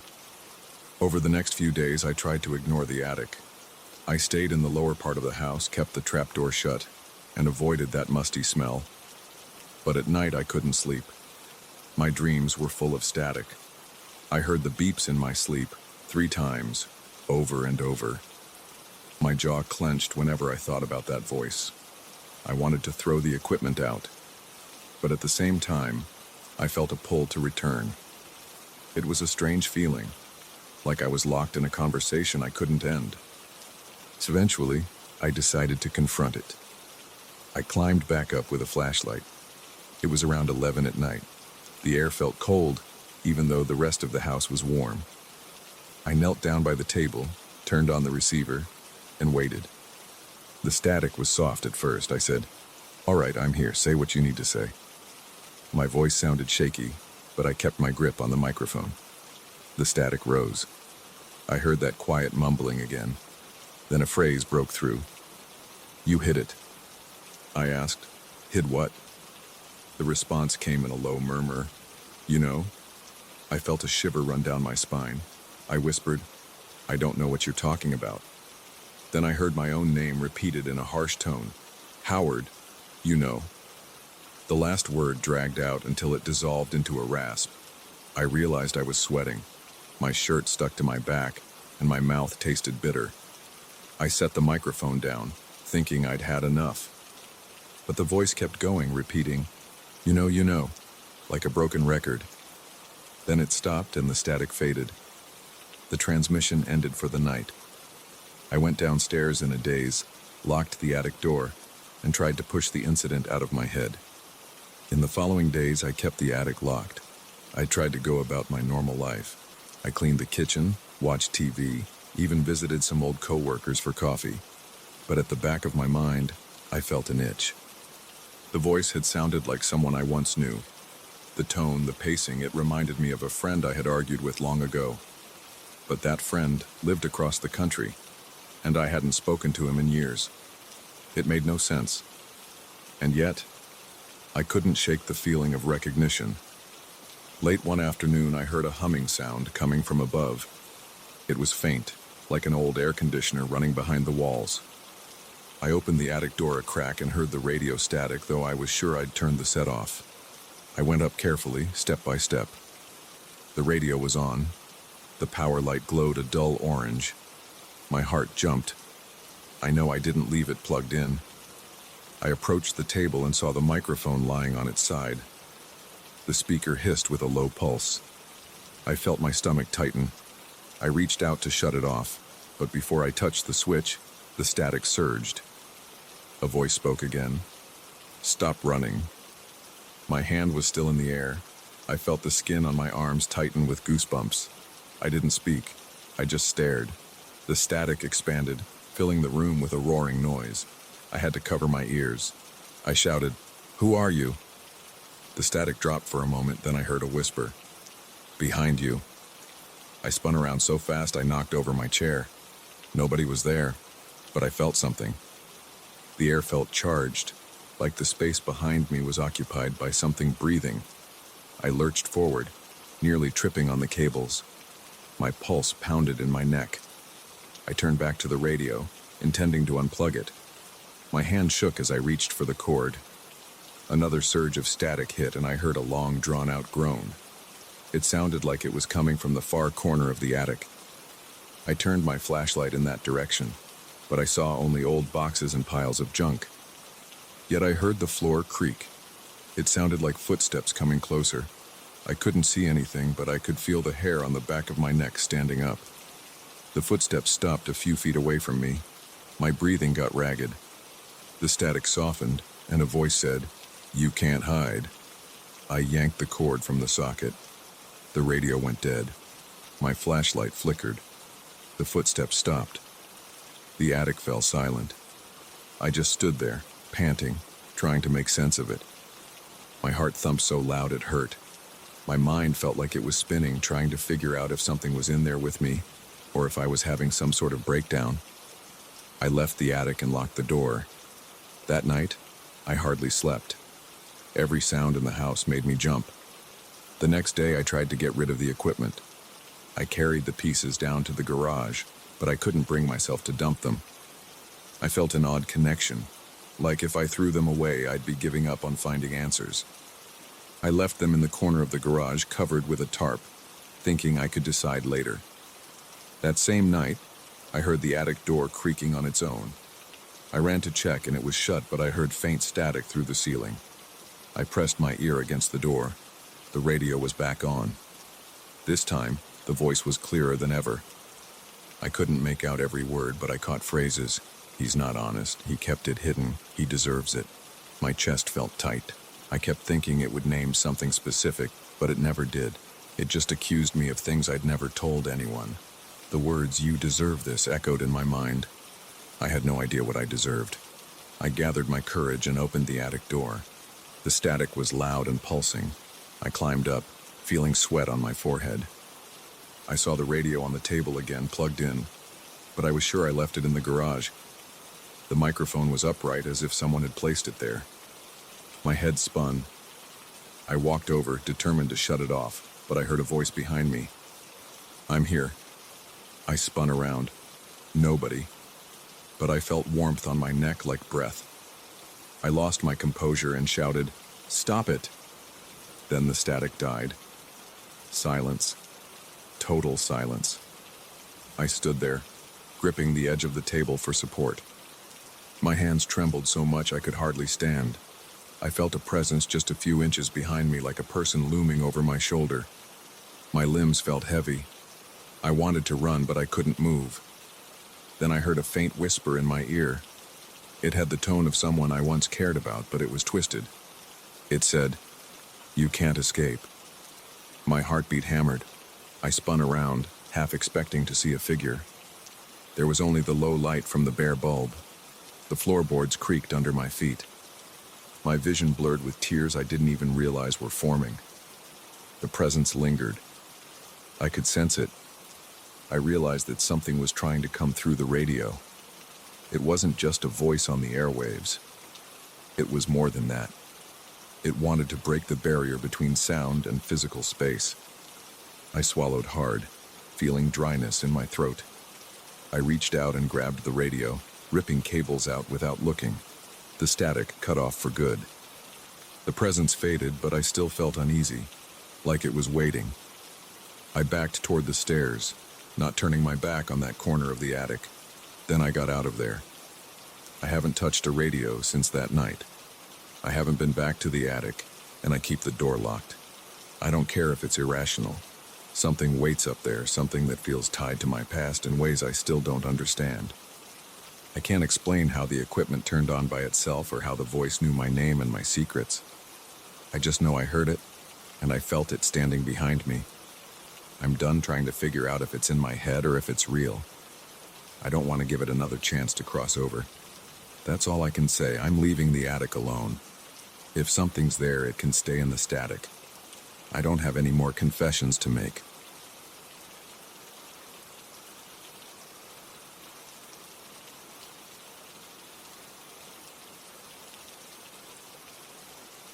I stepped out of my car that evening with rainwater streaming down my collar. The storm had turned violent about an hour before, and I couldn't see the road beyond a few yards. My windshield wipers were useless against the downpour. My hands were shaking from gripping the steering wheel so tightly. I spotted a sign that said "Vacancy" on an old wooden pole, half hidden by the darkness and sheets of rain. I parked close to the building, hoping I could dash inside without getting drenched any worse than I already was. I walked in and found a cramped lobby with faded wallpaper and a low ceiling. A single lamp flickered in a corner. The air smelled musty, and the floor creaked under my shoes. I saw a small bell on the counter. I tapped it. The metal ding sounded weak, barely audible above the wind rattling the windows. A woman emerged from a back room. She wore a thick sweater and had dark circles under her eyes. She looked at me with a tired expression. I asked if she had a room for the night. She nodded. She took my credit card and typed something into an ancient-looking computer, then handed me a key. Room 3. I thanked her and asked if there was any food available. She told me the kitchen had closed earlier, but there was a vending machine down the hall. She pointed left. I noticed her nails were chipped, and she looked like she wanted to leave the conversation as soon as possible. I turned away, walked down the narrow corridor, and heard a sudden sound of the wind slamming against a loose window frame somewhere in the building. I felt a chill run through me, but I blamed it on the cold water soaking my shirt. The vending machine offered stale chips and lukewarm soda. I grabbed a bag of chips and a can of cola. My stomach felt hollow and I didn't have the energy to complain. I just wanted to get to my room, peel off my wet clothes and rest. I headed back to the lobby. The woman was gone again, so I made my way up the stairs to the second floor. The walls were thin, and I could hear the storm raging outside. The building shook whenever a gust of wind struck. The hallway light flickered every now and then. The carpet felt damp under my shoes, which only made me more uncomfortable. I opened the door to room 3. It was small. There was a single bed with an old comforter that smelled like it hadn't been washed in a while. A wooden dresser stood in the corner, chipped at the edges. Next to the bed, there was a nightstand with a lamp that emitted a dull glow. The window overlooked the parking lot and the empty road. Rain battered the glass nonstop. I noticed a small closet. I dropped my violin case there. I'd brought my violin because I had been on my way to a workshop out of town, planning to teach a weekend seminar. I was a music professor, mostly for classical strings. Now I was stuck in this inn until the storm let up. The first time I heard the bells, I thought it was my imagination. It sounded like a soft chime carried by the wind. I paused in the middle of unbuttoning my shirt. I listened hard, my head tilted. The sound seemed to fade. I exhaled and finished changing into dry clothes, a pair of sweatpants and a long-sleeve shirt. I was cold, but at least I was no longer dripping with rainwater. I sat on the edge of the bed and tore open the bag of chips. They were stale, but I ate them anyway. My head was throbbing, and the only thing I wanted was sleep. but the lightning and thunder outside made that impossible. The entire room flashed white every few seconds. The thunder shook the walls. Every time a bolt of lightning struck, I thought the power might go out. Then I heard the bells again, faint but clear. It wasn't the same as a clock tower striking the hour. It was more scattered, like a random sequence of rings. I got up and went to the window, squinting outside. The wind whipped tree branches back and forth. The parking lot was empty except for my car. There were no church steeples or bell towers anywhere nearby. I couldn't see anything but darkness and blurred shapes of trees. The sound of bells stopped again. I remembered the woman at the counter telling me about the wind. She had brushed it off.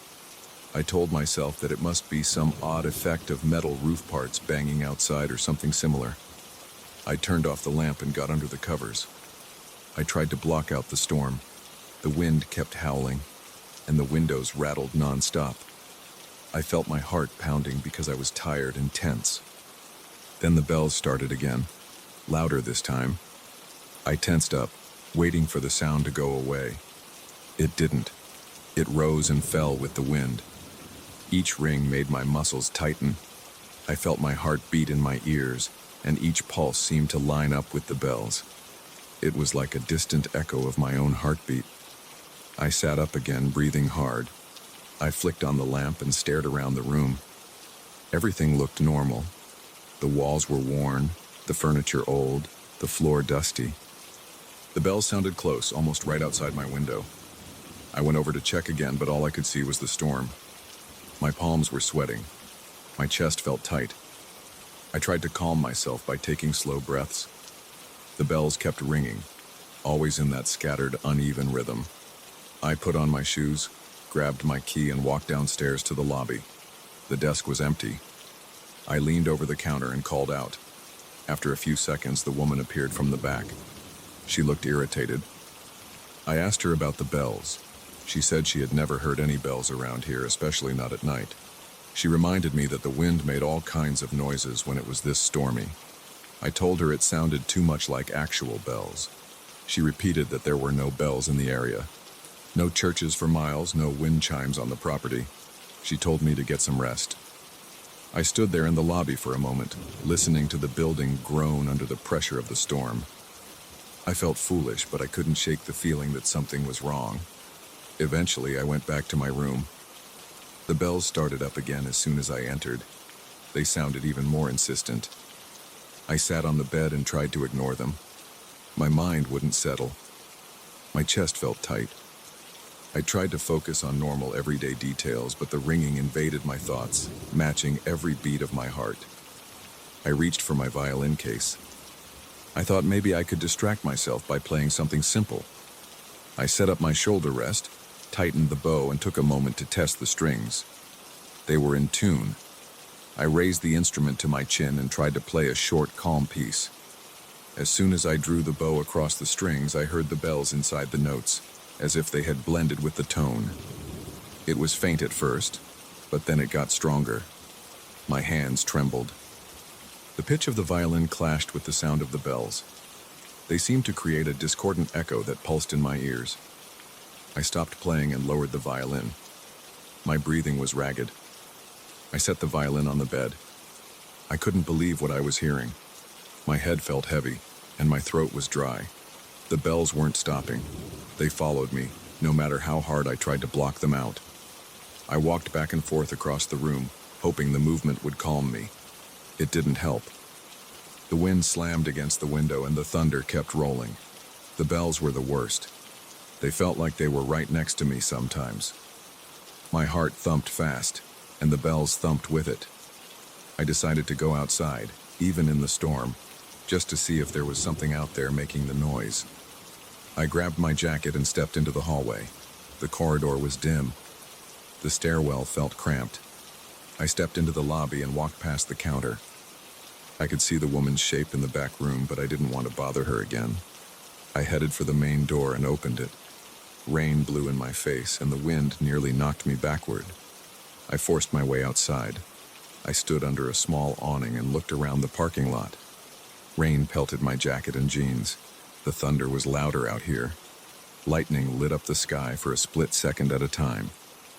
I scanned the area for anything that could sound like bells.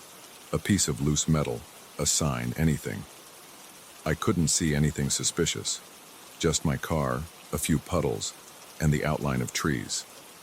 The bell sounds seemed to come from nowhere in particular. They were everywhere and nowhere, carried on the wind. I felt my jaw tighten. My breath came in gasps. My head pounded. My own pulse felt erratic. I backed away from the rain and returned inside, shaking water from my sleeves. I climbed the stairs again, feeling a dull ache in my legs. I shut my room door behind me, locked it, and leaned against it. The lights flickered once. The bells grew louder, as if they were mocking the hum of the ceiling fixture. I waited, but the power stayed on. I pushed away from the door and sat on the bed. My heart rate refused to slow down. The bells seemed to press on my eardrums. They rose and fell in waves, matching the intensity of the rain outside, but also matching my heartbeat. My thoughts raced. Maybe I was overtired. Maybe I was under too much stress. But the bells sounded real, and the headache they caused felt real. Lightning flashed again, bright enough to illuminate the entire room for a second. Thunder shook the walls. The roof groaned like it might tear free.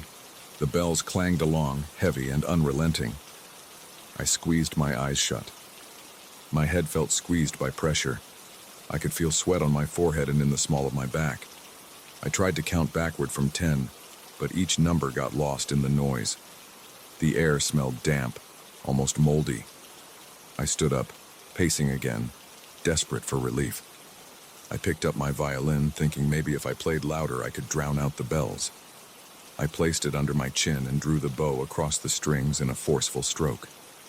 The sound filled the small room, but the bells merged with the pitch. They twisted each note into something irregular and dissonant. I stopped after a few seconds, panting. My arms felt weak. I set the violin aside. The storm hammered the building without pause. The hallway light outside my door flicked off, leaving only the glow from my bedside lamp. I paced to the window. The glass shook. The wind was a deafening roar. The bells climbed to a point where I felt them vibrating in my skull. My heart pounded in my chest, and each beat synced up with the ringing. I clenched my fists, teeth grinding. I wanted to run outside and scream at the storm, but I knew it wouldn't help. The bells were inside me somehow. Thunder roared again. The lamp by the bed flickered. For a split second, darkness swallowed everything. Then the light came back, weak and flickering. The bells blared at full volume.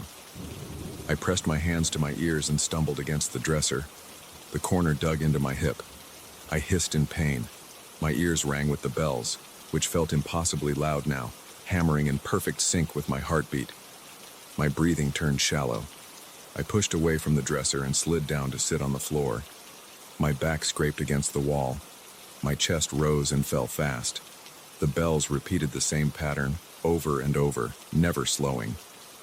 The storm's thunder merged with the bells in my head. I was sure I would pass out if this continued. I couldn't hear my own thoughts anymore. My eyes darted around the room, landing on the violin lying on the bed, the suitcase in the corner, the scuffed floor, the single lamp, the door. Everything felt unreal because of that relentless noise. Lightning exploded outside, lighting the room in a harsh flash. The lamp blinked out. Thunder followed so close behind that the walls rattled. I clenched my jaw and tasted blood on my lip from biting it. The bells reached a maddening volume like they were next to me. My heart slammed in my chest, thudding against my ribs. My fingers shook so much I couldn't hold them still. My mouth felt dry, and I struggled to swallow. I forced myself to stand. My legs wobbled. I grabbed the nightstand for support, nearly knocking over the lamp. The light was gone, so all I had was the flicker of lightning outside. I could see the window in front of me. The glass vibrated with every gust of wind. I saw the reflection of my pale face for an instant when lightning flashed. My hair was plastered to my forehead with sweat. My eyes looked wide and unfocused. I turned around and tried to find my phone. I saw its outline on the dresser. I lunged for it, knocking a small ceramic cup to the floor. It shattered, and I felt the pieces under my bare foot. I felt a sharp pain, but I ignored it. I grabbed the phone and pressed the power button. No signal, no service. The storm must have knocked out the towers or something. No internet, no way to make a call. I glanced at the door, thinking I could run downstairs, but the idea of leaving the room while feeling like this made me dizzy. The bells kept pounding in my ears. Then came the climax of the storm. Rain slammed the window, sounding like hail. Thunder boomed in quick succession, each strike shaking the inn. I heard the building's roof groan. The bells reached a peak I didn't think possible. My skull felt like it was vibrating. I gripped my head with both hands and felt my pulse pounding. I could smell my own sweat and the stale odor of the room. Each breath I took felt like it wasn't enough air. I collapsed onto the bed, pressing my palms to my ears. I wanted to make any sense of the noise, but all I got was that repetitive, crushing ring. The thunder crashed again. Lightning turned the window into a white rectangle. The bells hammered away. My heart raced, my chest tightening. I couldn't breathe properly. I shut my eyes and curled up against the pillows, trying to make myself as small as possible. My hearing started to blur everything except the bells. The wind and thunder faded to a background roar. I felt sweat dripping down my temples. My teeth were chattering from a combination of fear, cold, and exhaustion. I tried to focus on a single detail, the pattern of the bells. They repeated an uneven sequence. I could almost pick out a short motif that repeated every few seconds. It matched my pulse, refusing to let me relax. The storm showed no sign of stopping. The wind roared outside and the old walls creaked. I held myself together by focusing on each breath I took, one after the other, in short, jagged pulls of air. The bells eventually reached a point where I could barely differentiate one ring from the next. It all merged into one continuous note. My heartbeat forced that note to keep time with my chest. It felt like a painful echo in my ears. Then the thunder slammed the sky one more time, shaking everything. The lights flickered. The continuous ring of the bells surged and seemed to break, splitting into a chorus of separate clangs. I sucked in a breath and held it. My temples throbbed and I almost blacked out. The force of the noise seemed impossible. My eyes watered, and I couldn't think or speak. Then, as if a switch had been thrown, the bells receded in one sharp cutoff. They vanished, leaving a dense silence behind. My ears rang with the aftermath, but the direct pounding was gone. The only sound was my own ragged breathing and the fading rumble of thunder. I lay there in the dark, soaked in sweat, with my arms wrapped around my head. The silence felt jarring after the chaos. My heart still pounded, but the bells didn't match it anymore. Rain continued to fall outside, though it seemed to calm a bit. I tasted salt on my lips from my own sweat. My hands trembled as I lowered them from my ears. I heard no bells at all. My ears buzzed with numb static. I didn't move for a long time. My foot hurt from where the ceramic cup had cut it, and my hip ached from hitting the dresser.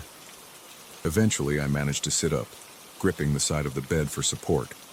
My breathing slowed. Outside, the storm continued to rumble, but it was less intense. Lightning still flickered, but not as bright, and thunder echoed further away. I realized that the silence of those bells felt unnerving, but at least my heart wasn't racing in my throat. I stayed in that inn room until morning, too drained to do anything else. I left as soon as daylight broke, even though it was still raining. I never looked back. The roads were slick, but the storm was weaker. My head pounded, but I heard no bells for the rest of the drive. The memory still makes my pulse spike whenever I think about it. I can still feel the echo of those bells when I remember the storm, like some part of it never left my ears. But I haven't heard them again, and I hope I never do.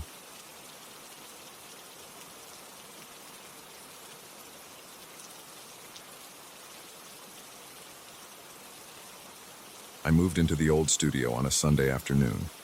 The stairs leading up to the second floor felt shaky under my boots. The paint on the banister was cracked, and the air smelled like dust and something damp. I didn't care. I needed a cheap place to work. and this was the only spot I could afford. I carried my boxes up one by one, taking breaks whenever my arms got tired. The hallway outside my door had a single light bulb that flickered whenever I walked past it. I remember thinking the place looked sad, with water stains on the walls and scuffed floorboards. But it was mine for the next few months. The first night I tried to settle in. I unpacked my paints, my brushes, and a few rolled-up canvases. There was a small cot in the corner where I planned to sleep. When I lay down, I noticed how quiet everything was. No traffic, no voices. I only heard the ticking of an old metal clock I'd hung on a nail. After a few minutes, I drifted off. The night was uneventful until around 3 a.m. That's when I heard the first set of noises. I woke up to light popping and creaking coming from the wall near my head. The sound reminded me of wood expanding, but it had a sharper tone, almost like knuckles cracking. My heart pounded a bit, but I calmed down and told myself it was just an old building. I forced myself to go back to sleep. In the morning, I walked over to the spot where I'd heard the noise. The wall was bare except for a few faint marks. They weren't scratches and they weren't dents. They were small grooves, like someone had taken a thin chisel and pressed it lightly into the plaster. Each mark was about the size of a thumbnail. I brushed my fingertips over them. The edges felt rough and unfinished. I shrugged it off.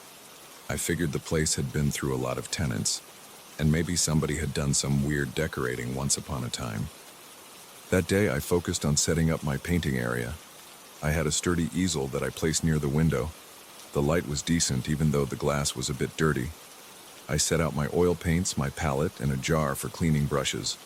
I like to keep my space organized, so I arranged my brushes by size and shape on a small table. Then I worked on a new painting. It was a piece I'd been thinking about for a while, just a study of a street corner at sunset. I wanted to practice light and shadow. I spent hours mixing pigments trying to get the sky right. I forgot about the strange marks on the wall. That night I went to bed a bit earlier. I was tired from painting all day. I slept deeply until the noises woke me again. This time they were louder, and I could feel a vibration in the floor when I opened my eyes. I looked around. The studio was dark except for a thin streetlight glow coming through the window. I heard a steady series of cracks along the wall behind me. I sat up and flicked on a small lamp. As soon as the light filled the space, the cracking stopped. The silence that followed made me uncomfortable. My chest felt tight, and I noticed a tense feeling at the back of my neck. I stood up and walked over to the wall, pressing my ear against it. It just felt cold. No noise, no movement. I waited for a full minute, then gave up and got a glass of water before trying to sleep again. In the morning, I checked the wall more carefully. This time, there were more of those tiny grooves. They formed a short vertical line about 6 inches tall. I didn't remember seeing a line the day before, so this was new. The plaster looked cracked at the edges of those little marks like they'd been forced open. I felt uneasy.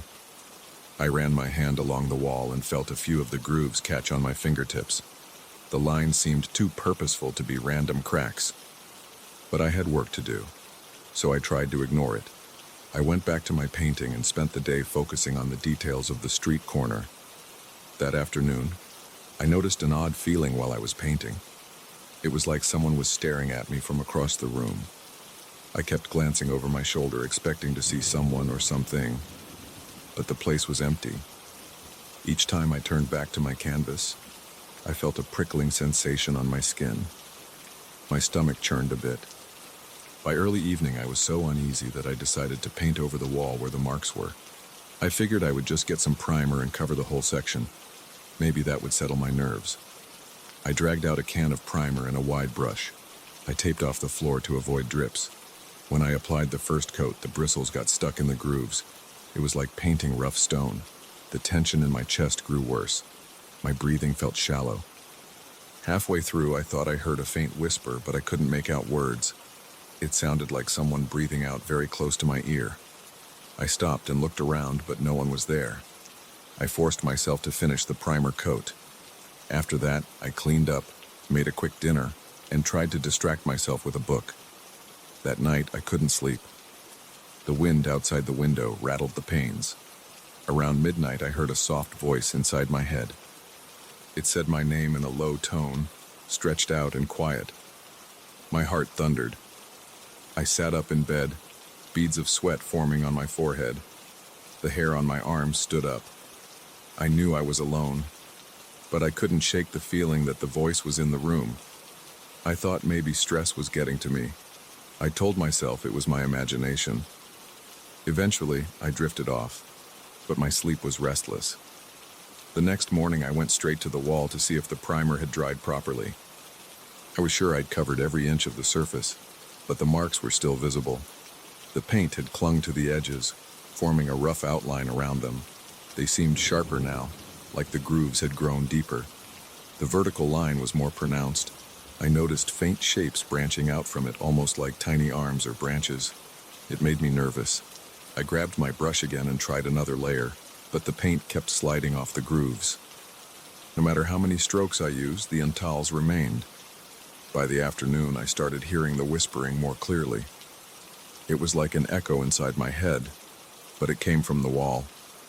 The voice shifted between low murmurs and hissing sounds. I couldn't make out full sentences, but I caught words like fear and failure. It kept mentioning my doubts about my artwork. My stomach felt twisted. My hands shook when I tried to paint on my canvas. I messed up the sky in my street corner scene. The brush slipped, and I smeared a dark streak across the buildings. I shouted in frustration and tossed the brush down. My throat was tight, and my breathing was ragged. I decided to leave the apartment for a while. I walked around the block, grabbed a coffee, and tried to calm down. The fresh air helped me breathe a bit easier. By the time I got back, it was late afternoon. The hallway light still flickered as I opened my door. Inside, everything was the same, except the untals looked even deeper. Now they formed something like a twisted face. The mouth shape was open, and I could almost see a faint curve where eyes would be. My skin went cold. I felt sweat under my arms and down my back. I picked up the brush and tried to paint over it again. As soon as the bristles touched the wall, a soft voice hissed in my ear. It said something about my hands shaking. It said I wouldn't ever paint anything worthwhile. My heart hammered, and I pressed the brush harder, trying to block out the voice. But it got louder, filling my head with taunts. My vision blurred for a moment. My pulse was racing, and I felt like I might pass out. I took a step back. The paint on the wall started to drip, as if something was pushing it away from the grooves. Over the next few days, I barely slept.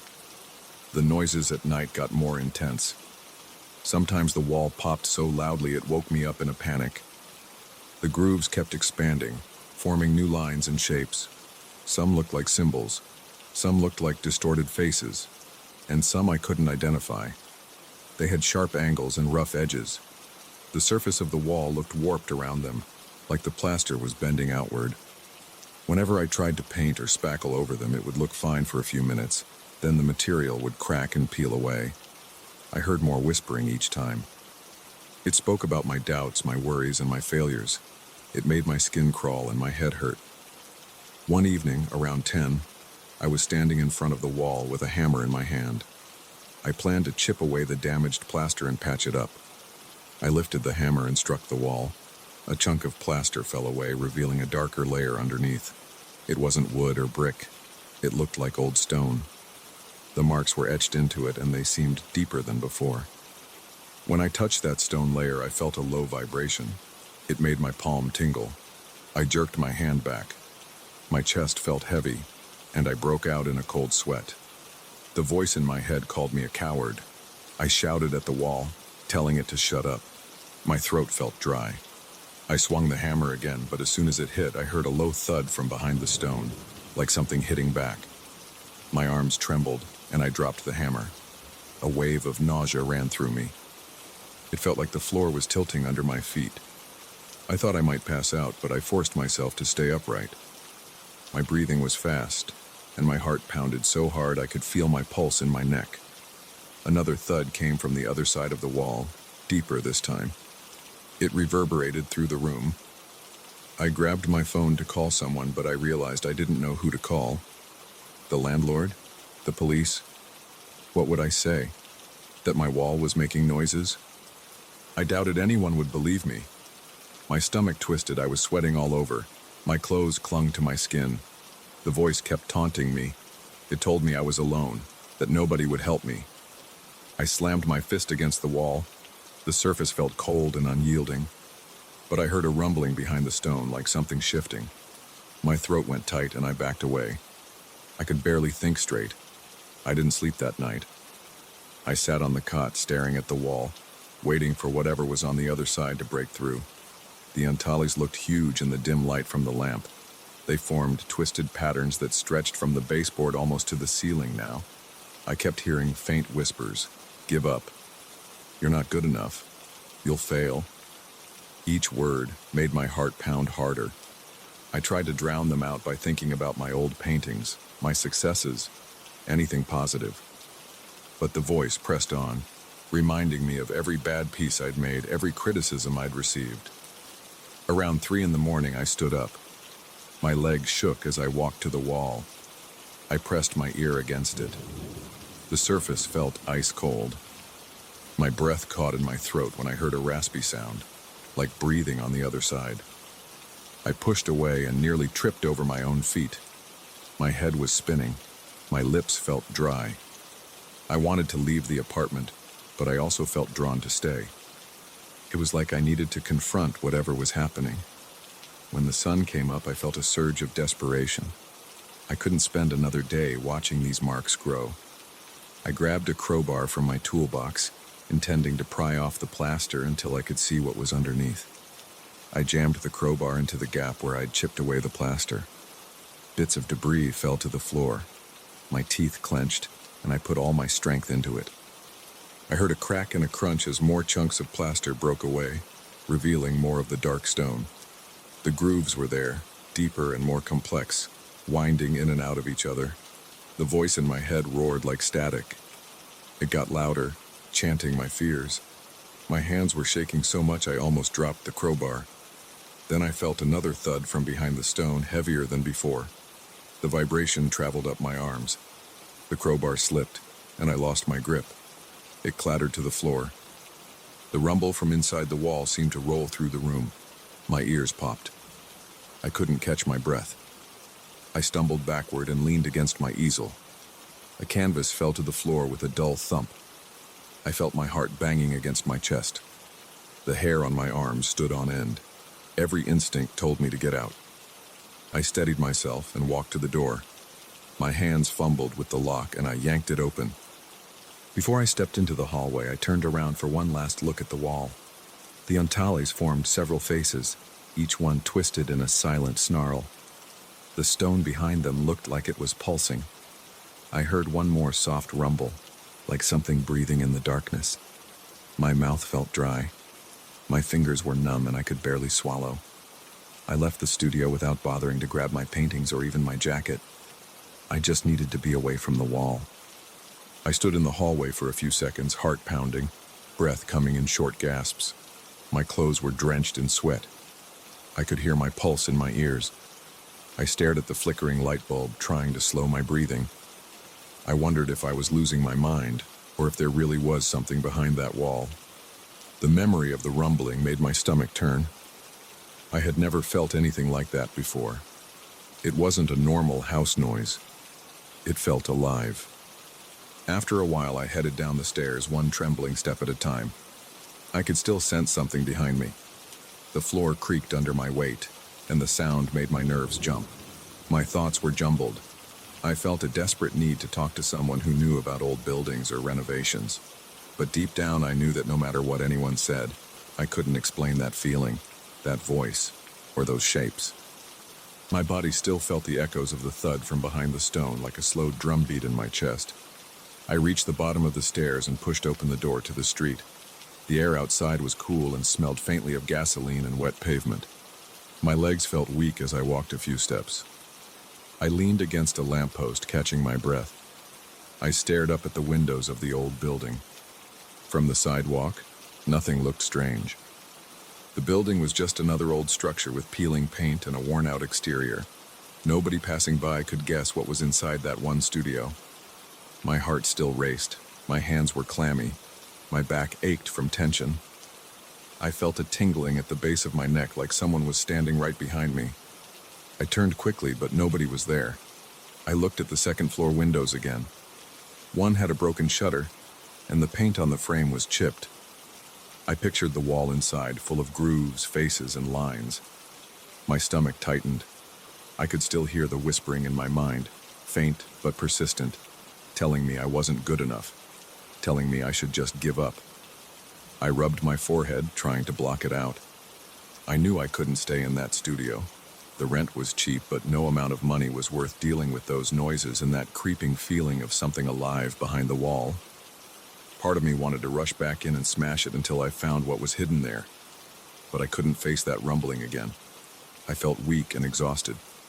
My face was flushed, and I realized I was breathing too fast, almost hyperventilating. I tried to calm down, inhaling and exhaling slowly. I lingered there for a few minutes, not sure where to go. Eventually, I forced myself to walk down the street. My footsteps felt heavy, and the voices in my head faded a bit as I put distance between myself and that building. I still felt unsettled, like I had left something unfinished. But I couldn't go back. Not after everything I'd heard and felt. I didn't know what would happen to that wall or whatever was behind it, but I knew I had to get away. I kept walking, my eyes on the cracked sidewalk beneath my feet, trying to focus on each step, trying not to think about the faces that had appeared in the plaster. My chest felt tight, and I realized my breathing was still shallow. I told myself I would find another place to work, somewhere with plain walls and decent light, somewhere quiet. Anything to escape those creeping grooves and the whispers that poured my own fears into my ears. By the time I reached the next block, I could barely see the building if I looked back. The walls of the surrounding shops blocked most of the view. I forced my eyes forward. I didn't want to look back. My feet kept moving, one in front of the other, while the echo of that last rumble stayed in my mind. It kept playing on repeat, reminding me that something was behind that wall, and it wasn't just my imagination. I hoped I'd never hear that noise again. But even as I walked away, I had this feeling in my gut that the marks would keep growing, whether I was there to see them or not. And that was enough to make my heart keep pounding all the way down the street.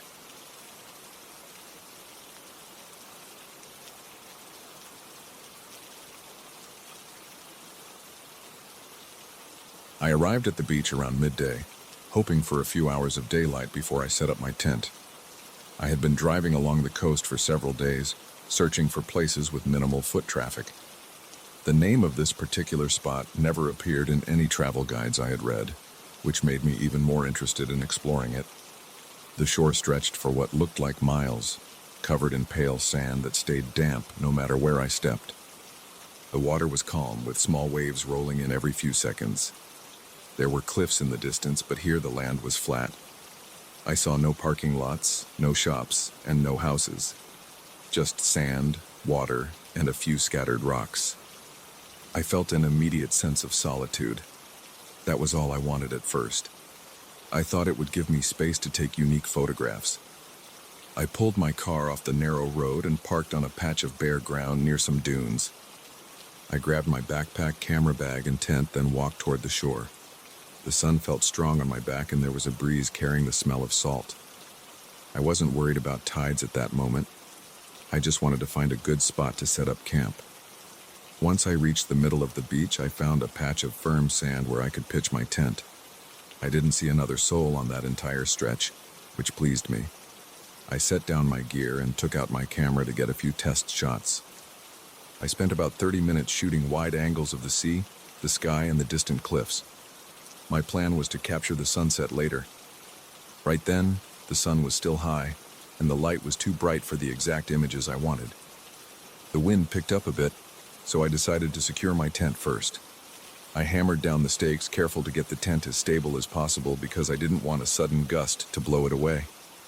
Time passed, and I noticed the sunlight getting softer. I grabbed my camera again and moved closer to the water. When I got near the waterline, I saw footprints in the sand. At first, I thought they might be mine, but I realized they were bigger.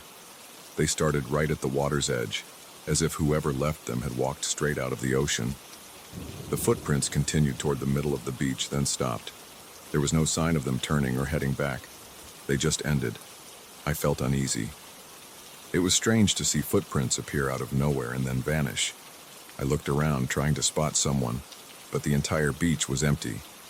I walked along the footprints, counting them. Each one looked deep, the way footprints do on wet sand. I assumed maybe the person had jumped into a boat or something else, but I didn't see anything out on the water. Still, I shrugged it off and went back to taking photos. As the evening approached, I noticed no new footprints had appeared. High tide was rising, and the older footprints near the waterline started to wash away.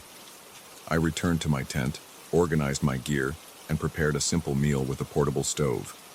I ate while sitting on a small folding stool, listening to the waves. The noise of the sea was constant and the wind was steady. Apart from that, everything seemed peaceful. When night fell, I zipped myself into my tent. I had a small flashlight, which I kept on a hook at the top of the tent. I checked some of my recent photos on my camera's screen. After a while, I turned off the flashlight, laid down, and tried to sleep. At first, I could only hear the waves. The sound was repetitive, which usually helps me relax. But a few hours later, I woke up to a faint noise. It sounded like slow steps circling my tent. The sand outside was soft and damp, so I expected it to muffle most footfalls. Yet, I heard a crunching sound. At first I thought it was wind rattling the tent fabric, but the pattern was too irregular. I sat up, heart pounding. I reached for my flashlight and turned it on, pointing it around inside. I listened, holding my breath. The steps sounded close, maybe a foot or two away from the fabric, but I didn't see any silhouettes outside. I slowly unzipped the tent door and shined the beam around the immediate area. There was nothing there. No person, no animal. I checked the sand for footprints. There was a faint impression that could have been a footprint, but I wasn't sure. My pulse felt loud in my ears. I waited a bit, scanning the beach with my light.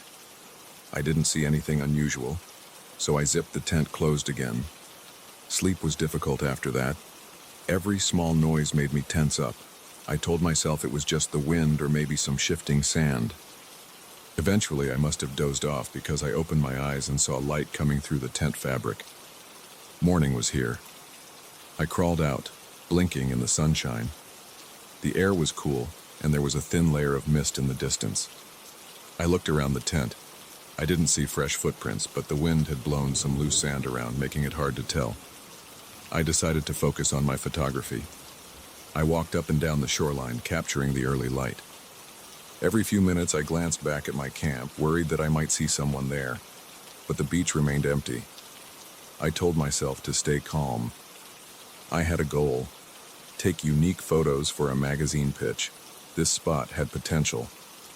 I was determined not to be spooked by small noises or weird footprints.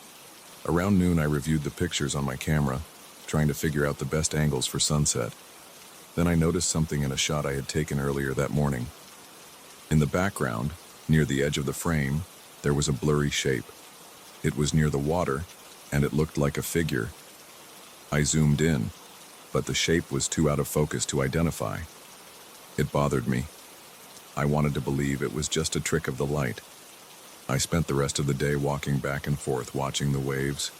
I didn't see new footprints on the sand, but high tide would have erased anything recent. When the sun started going down again, I placed my tripod at a promising spot, hoping to catch the changing colors of the sky. The sunset was beautiful, with orange and pink hues along the horizon. I took several long exposure shots. After the sun dipped below the water, I carried my gear back to the tent. I cooked a second quick meal. The taste wasn't great, but I was too hungry to care.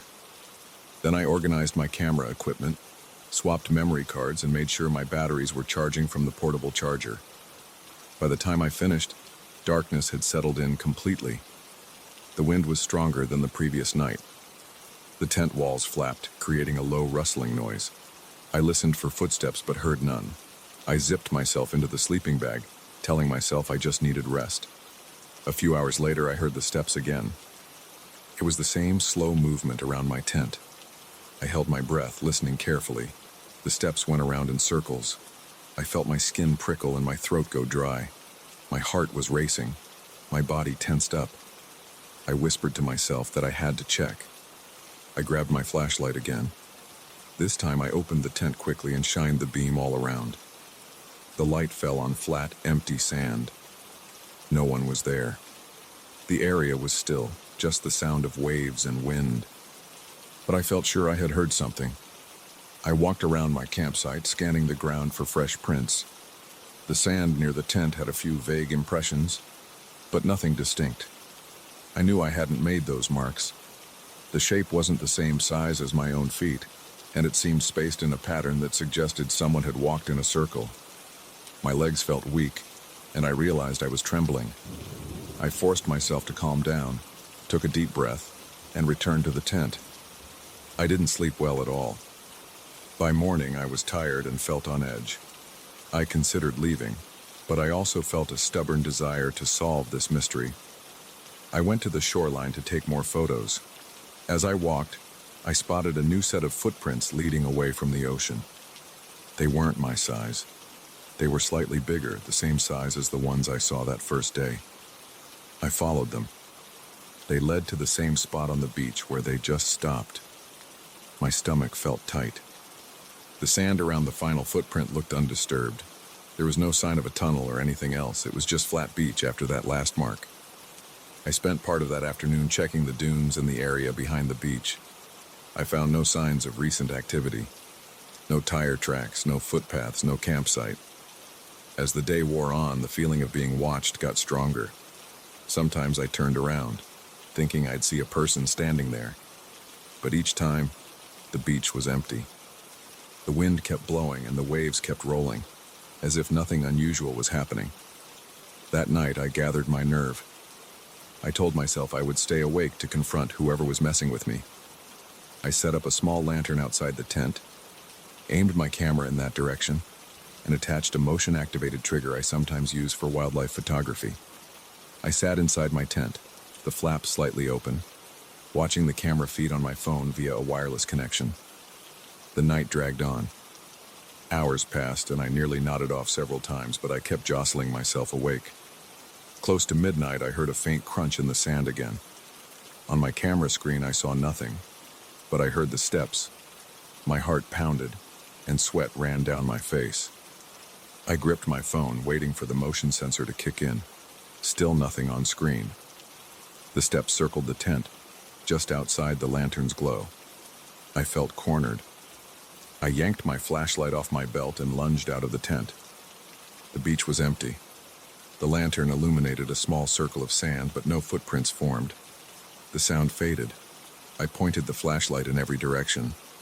I wanted to shout, but something about the silence stopped me.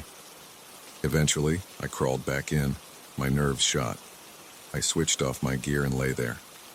I couldn't sleep. My mind wouldn't rest. Every small noise outside sounded like footsteps. By morning, I felt weak. I cooked a small meal, forced myself to eat, then took a walk near the water. The air felt colder than before, and the sky had a dull gray color. As I walked, I noticed a fresh line of footprints heading back toward the ocean. They started in the middle of the beach and went straight to the waterline, the opposite of what I had seen on previous mornings. I decided to follow them. Each step looked solid, pressed deep into the damp sand. I reached the final print at the edge of the shore. I stood there looking at the waves. I watched the water wash over the footprints, slowly fading them. Then I noticed something odd in the surf. It was my own reflection, but it looked off. The image in the water wasn't matching my movements exactly. I bent down, squinting. My reflection seemed to smile at me, but I wasn't smiling. Then it lifted a hand as if waving. I felt cold. My chest tightened. My arms felt heavy. The reflection's face was my face, but twisted into a grin. No sound came from the water, but I felt a creeping sensation at the back of my neck. I stood there, not sure what to do. The reflection's mouth moved in a mocking way, like silent laughter. My heart thumped. My scalp tingled. The waves surged, and the image distorted, then vanished. For a second, I stood there waiting to see if it would return. But all I saw was shifting water. I stepped backward, breathing in quick bursts. My legs shook. I felt exposed and vulnerable. I snapped a few photos of the shoreline and the spot where I had seen the strange reflection, but I already knew nothing would show up in the pictures. The water was just water. The footprints had almost disappeared, wiped away by the tide. I realized my hands were trembling so badly I could hardly hold the camera. I turned and walked back to my campsite, forcing myself to stay alert. I expected to see footprints behind me, but the only ones were mine. When I got to the tent, I started packing up my gear. My instincts told me I needed to leave. The sense of being watched felt more intense than ever. My pulse was still rapid, and I felt short of breath. I looked over my shoulder repeatedly, convinced I'd see someone standing there, but the beach stayed empty. I took down the tent, folded it up, and hurried to my car. I kept glancing back, scanning the shore. It was silent except for the wind and the rolling waves. I loaded everything into the trunk and slammed it shut. My heart was still beating fast. I wasn't sure what I had witnessed, but I knew I wouldn't stay another night. Before I started the engine, I paused and looked at the beach one last time. The tide had crept up, reaching the exact spot where the footprints had started that morning. The sand was smooth again, no evidence of those mysterious tracks. I tried to rationalize it. I tried to tell myself it was just my imagination. But I couldn't shake the feeling that something had followed me out of the water and then vanished in the same place. I gripped the steering wheel, my knuckles white, and finally turned on the ignition. I left that remote beach behind, certain I wouldn't return. Even now I can recall the crunch of those invisible steps at night and the silent grin of that face in the water. I still don't know what happened out there, but I remember the chill in my bones and how my body reacted, even when my mind tried to deny it. That's all there is to it. I went looking for inspiration and found something else entirely. I never got any answers. I only know that those footprints came from the ocean, and whoever made them disappeared. Or maybe they never left at all.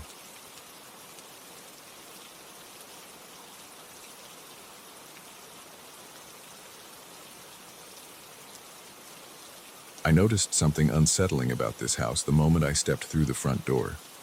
The floors felt uneven, and the air smelled stale. I heard a creaking noise above me that made me look up at the ceiling. I figured the attic might hold some old junk, but I saw it as a chance to find pieces I could flip for a profit. I'm an antiques seller, and every hidden corner in an old place can be a gold mine. That thought kept me curious and a little on edge. I didn't like the flickering light in the hallway or the way my new home seemed to breathe around me, but I shrugged it off and got to work unpacking. I tried not to think about the heaviness in the air. I spent the first few days settling in. The house wasn't too large, but it had a few rooms I could use as storage. One morning I felt a surge of determination. I grabbed a flashlight and headed upstairs to the attic. The stairs creaked with each step. The attic door stuck for a moment, and I had to shove it with my shoulder. When it finally gave, a damp, musty smell hit me in the face. Stacks of dusty boxes and old furniture were piled in every corner, covered in cobwebs. I coughed, waved the dust away, and walked in, shining my flashlight around. I saw a couple of worn trunks against the far wall. My eyes lit up because trunks sometimes hold valuables or vintage items. The first trunk was empty except for some moth-eaten blankets. The second one had a set of chipped dishes and a small wooden jewelry box with a broken latch. I didn't see anything worth more than a few bucks.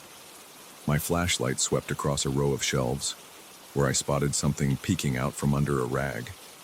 I pulled the rag away and found a mask.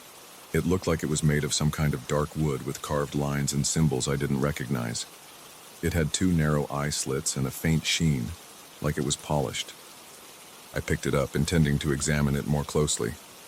The moment my fingers touched the mask, a chill ran up my arm. My shoulders tensed. The wood felt colder than everything else in the attic. It didn't feel damp, just cold.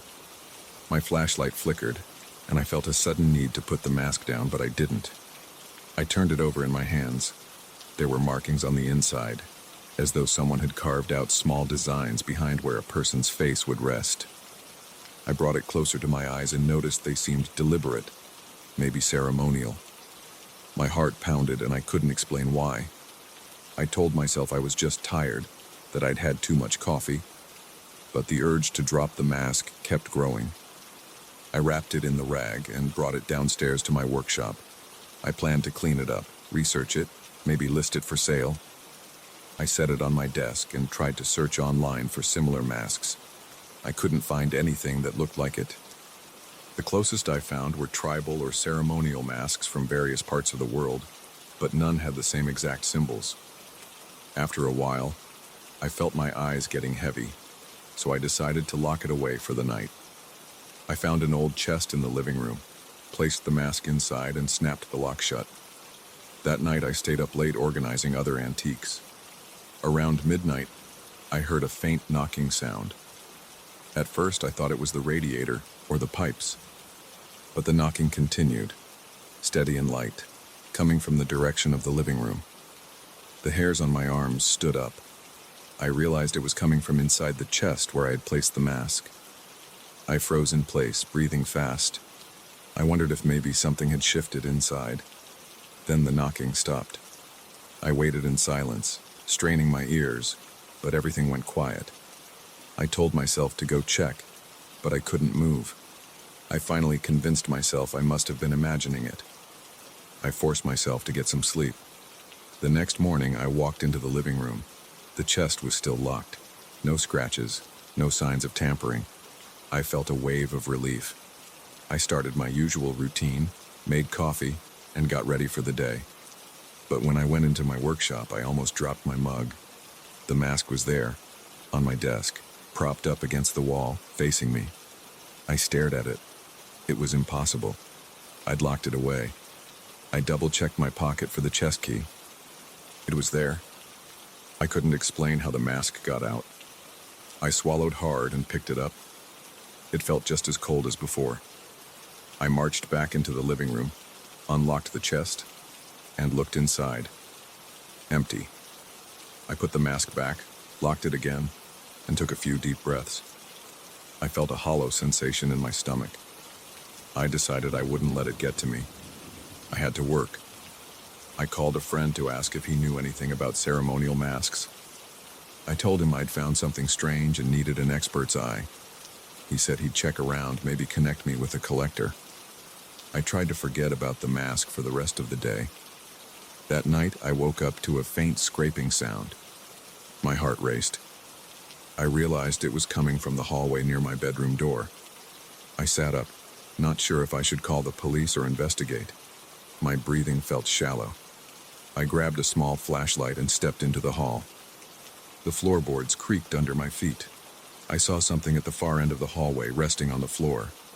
I walked closer, my stomach in knots. The mask was lying there, face up, staring at the ceiling. I felt cold sweat running down my back. My hands shook as I picked it up. Once again, it was out of the chest. I took it downstairs, stuck it in the chest, and locked it again.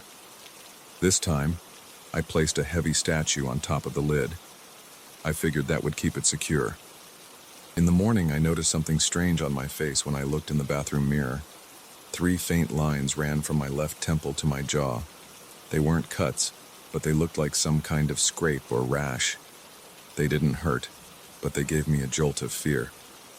I splashed water on my face, tried to wipe them away, but they didn't go anywhere. I felt my throat tighten. I was sure I'd gone to bed without any marks. I left the bathroom and checked the chest in the living room. It was open. The lock lay on the floor intact. The statue I'd placed on the lid was sitting next to it. The mask was gone. My breathing turned ragged and I gripped the edge of the chest until my knuckles turned white. I searched the entire house, calling out curses as I walked from room to room. In the attic, I found the mask on a shelf. It sat upright, tilted slightly, looking toward the entrance, as if waiting for me. My heart pounded so hard it made my chest hurt. My mouth went dry. I grabbed the mask and held it at arm's length. I took it back downstairs, locked it in a cabinet in my workshop, and then locked the workshop door. I told myself I was done messing around. I didn't care if I could sell it for $1,000, I wanted it gone. but I couldn't bring myself to throw it in the trash.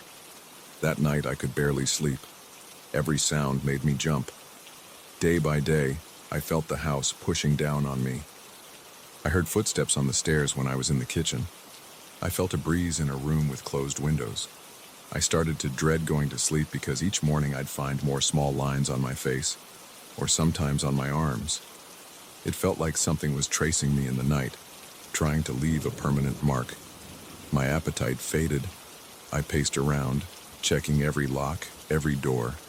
One evening, I caught my reflection in the hallway mirror and barely recognized myself. I looked older, worn down. I thought about calling the police, but what would I say? A possessed mask keeps moving around my house and scratching me in my sleep. They'd dismiss me or tell me to see a doctor. I tried to record the night with my phone camera. I set it up in my bedroom facing the bed. I fell asleep with the lights on, jumpy and tense. In the morning, the camera was on the floor. The battery was dead. I replayed what little footage remained. There was static, a few moments of me sleeping, then nothing. It didn't catch anything unusual. But I woke up with 2 new lines on the side of my neck, close to my ear. I felt my hands shake when I touched them. They felt slightly raised, but not painful. The next day I decided I needed to stay awake at least one full night to see what was happening. I drank coffee and energy drinks, sat in the living room, and forced my eyes open. I heard knocking inside the walls around 1 a.m. I forced myself to investigate. I walked through the rooms and ended up in the workshop. The locked cabinet was standing there. I reached out and touched the handle. It felt ice cold. The door was locked, but I heard faint scratching from within. My hands trembled as I turned the key. When I opened the cabinet, the mask wasn't there. The scratching sound stopped. I felt dizzy. I stumbled into the hallway, shining my flashlight around. I finally saw a dim shape in the corner near the stairs. I moved closer and found the mask lying on its side. I grabbed it and carried it with me. I decided to hold on to it until morning and get rid of it first thing. I walked to the living room, set the mask on a small table in front of me, and kept my eyes on it. It felt like a standoff. I didn't blink much. I heard the house creak around me. My neck stiffened. I felt like my body was bracing for a fight. Around 4 a.m., and I felt myself nodding off despite the caffeine. A sudden vibration made my eyes snap open. The mask was gone. I jumped to my feet, my pulse pounding in my ears. I heard a hum from the hallway.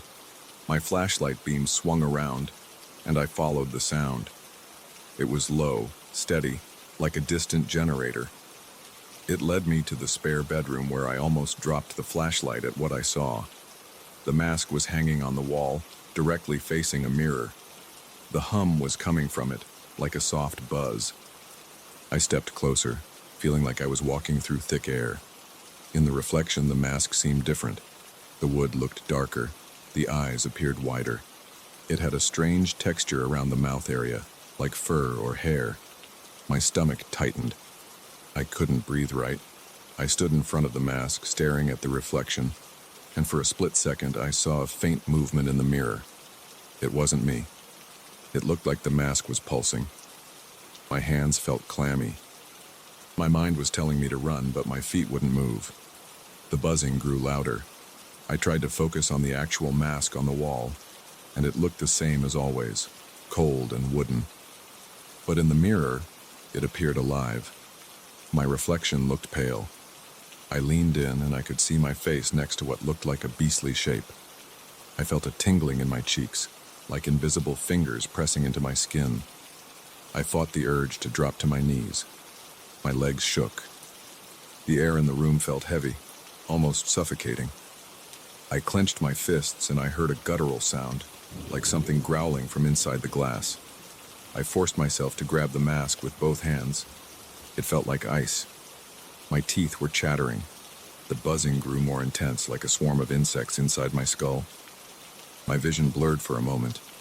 I shut my eyes and pulled the mask away from the wall. The humming cut off abruptly, and the entire room felt silent and dead. My lungs burned as I gasped for air. I stumbled backward, hugging the mask tight to my chest, not sure what to do next. I turned, walked out of that room and went downstairs. My thoughts were jumbled, but I knew I had to get rid of it. I unlocked the back door and stepped outside into the cold night air. My hands shook so much I almost dropped the mask. I stood there, staring into the darkness, planning to toss it as far as I could. But I stopped. Some part of me was afraid of what might happen if I just threw it away. Maybe it would come back, or maybe I'd find it in my bed. I felt dizzy and sick. My heart hammered in my chest. I walked back in, set the mask on the kitchen table, and sank into a chair. I stared at it until the first light of dawn came through the window. I listened for any more sounds, but heard only the usual morning quiet. My entire body ached from tension. I looked at my reflection in the window and saw new lines on my face, darker than before. I felt them with my fingertips. My skin felt raw. My mouth felt dry as I realized I had no plan. I just knew I couldn't stay in this house with that thing. Now, I'm sitting here waiting for a local collector to show up. I asked him to come by and take this mask off my hands.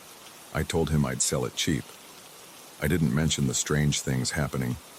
I just want it gone. Every so often I feel a sensation on my skin, like something brushing against it. I keep looking around, hoping I won't see the mask somewhere else in the room.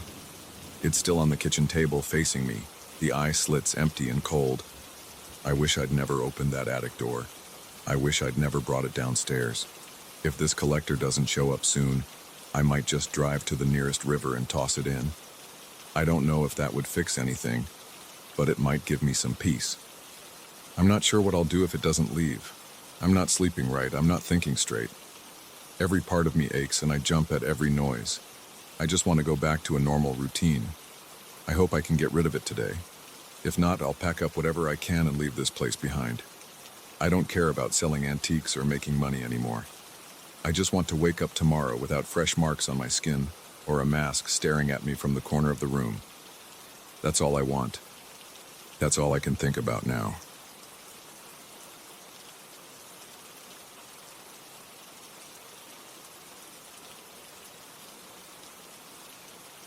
I spotted the piano on a rainy afternoon at a small auction house outside the city. The sign on the sidewalk looked worn, and the windows were dark. I had gone there because I'm always on the lookout for unusual instruments. I walked in and smelled old wood, dust, and something faintly damp like a cellar after a flood. My eyes landed on that piano right away. It was shoved against the back wall. The lid looked scratched, and one leg had a deep gouge. The keys were yellowed and a few were chipped. I asked the auctioneer about it. He shrugged and said they'd gotten it from an estate sale. No backstory, no paperwork, and no idea who had owned it before. It was big, upright, and silent, but I felt an urge to buy it. I thought maybe I could restore it. Maybe I could find something special in it. I won the piano for a low price. Nobody else wanted it. They helped me load it onto a truck and I drove it to my small house on the edge of town. I set it up in a spare room where I keep my music equipment. That first day I lifted the lid, checked the strings, and pressed a few keys. It sounded rough, like it needed tuning. The inside smelled like old varnish and stale air. I noticed that the hammers had some moisture damage, but nothing that made it unplayable. I thought I could fix it up with time. That first week, I left it alone. I was busy with other projects and I figured I'd get around to it after sorting through my schedule. But by the third night, I began to hear something. I woke around 2 in the morning because I heard a low note. Just one note, like someone pressing a single key in a slow, deliberate way. It took me a few seconds to realize I wasn't dreaming. I sat up. I stared at the dark hallway. My heart raced, and I felt a light sweat forming on the back of my neck. I listened. I didn't hear anything else. I thought maybe it was the wind. My house sometimes creaks at night, so I told myself it was just an odd noise from the walls. I went back to bed, but I didn't sleep well. The next night, the same thing happened. Another deep note. I jumped out of bed and flicked on the lights. It stopped. I walked over to the spare room and found the door locked from the outside. I always keep it locked because I don't want guests messing with my equipment when they visit. Nothing looked disturbed. I stood in the doorway, staring at the piano's outline in the dark. My breathing felt tight, and I got a strange tingling in my stomach. I waited a minute. Nothing else happened, so I locked the door again and went back to bed. I lay awake for a long time, listening to my own heartbeat. On the fourth night, it happened again. This time, it was 2 notes in a row. Low, then a slightly higher tone. They sounded muffled. I checked the lock on my bedroom door before I went to the spare room. The hallway was quiet. My legs felt shaky, and I could feel my palms starting to sweat. I opened the spare room door. The piano sat in the same spot. The dust cover I'd placed over the keys was still there. Everything else in the room looked the same. I stood there, expecting something to move. Nothing moved. I tried to brush off the feeling, but a nagging thought told me it wasn't just random noise. I shut the door and tried to fall asleep again. Over the next few days, I decided to investigate. I spent my afternoon free time inspecting the piano. I removed the front panel to see if anything was loose or broken. I checked the strings, the hammers, the pedals. I found nothing unusual besides the normal wear. I tightened some screws and wiped away some dust clumps. I tried to see if there was any sign of a hidden mechanism, or if some old rodent nest could be causing weird noises. But the inside looked empty, aside from the expected hardware.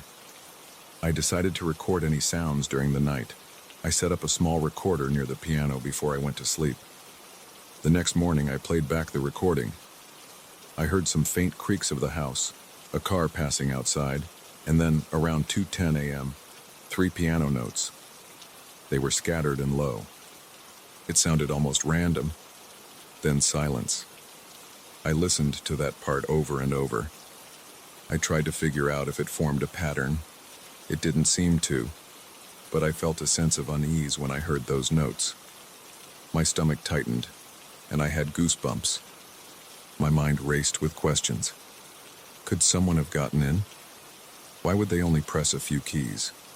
The door was locked. The windows were shut. It didn't make sense. I tried not to overreact, but the following night, it happened again. I jumped out of bed as soon as I heard the first note. I ran down the hall and I saw faint light under the spare room door. That made no sense because I kept that light off. I reached for the knob, but my hand was trembling. I twisted it. The room was dark inside. The light was off. The piano looked the same. The dust cover was folded on top of the piano. It was folded differently than I remembered, like someone had lifted it and then placed it back in a hurry. I felt a cold sweat run down my back. I moved closer and I ran my hand over the keys. They felt smooth, a little cold. I pressed a key, and it sounded normal, though flat. Then I felt a sudden heaviness in the room, like the air was thicker. I backed away and switched on the overhead light. Everything looked normal, but I didn't sleep well that night. A few days later, I started getting fragments of a tune stuck in my head. It happened while I was washing dishes one morning. I caught myself humming a short phrase. It sounded unfinished. Then I realized I didn't recognize it. I tried to recall where I'd heard it. Nothing came to mind except the random notes from the piano. The next day, the same fragment popped into my head while I was driving.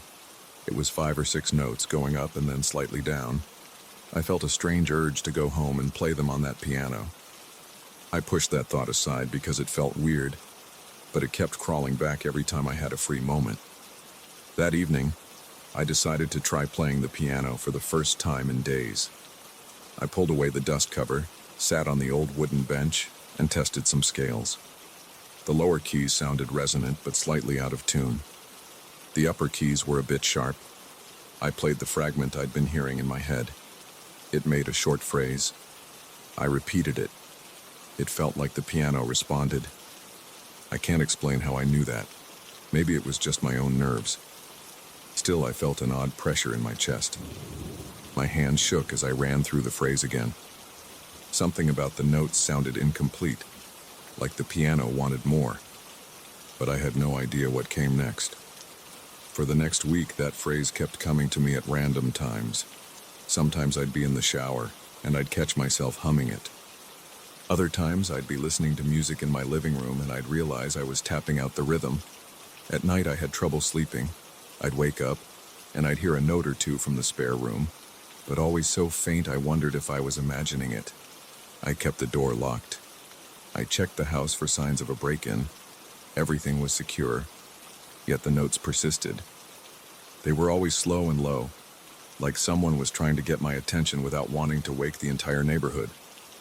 I grew more nervous. My chest felt tight every night. I set up more recording equipment, hoping to capture longer segments of sound. But each time I'd only get a few isolated notes. One early morning, I listened to the new recording and heard something else. Between the notes, there was a hushed noise. It sounded like words. I couldn't make them out, but it gave me a chill. My skin prickled and my mouth went dry. I replayed it again. I couldn't catch the exact phrases, but they seemed like quiet whispers, maybe 2 or 3 different voices. I rushed to the piano, opened the front panel, and stared inside. It was empty. Strings, hammers, no hidden compartments. Nothing moved. My heart pounded, and I noticed my shirt was damp with sweat. That same night, I decided I needed to force the melody out.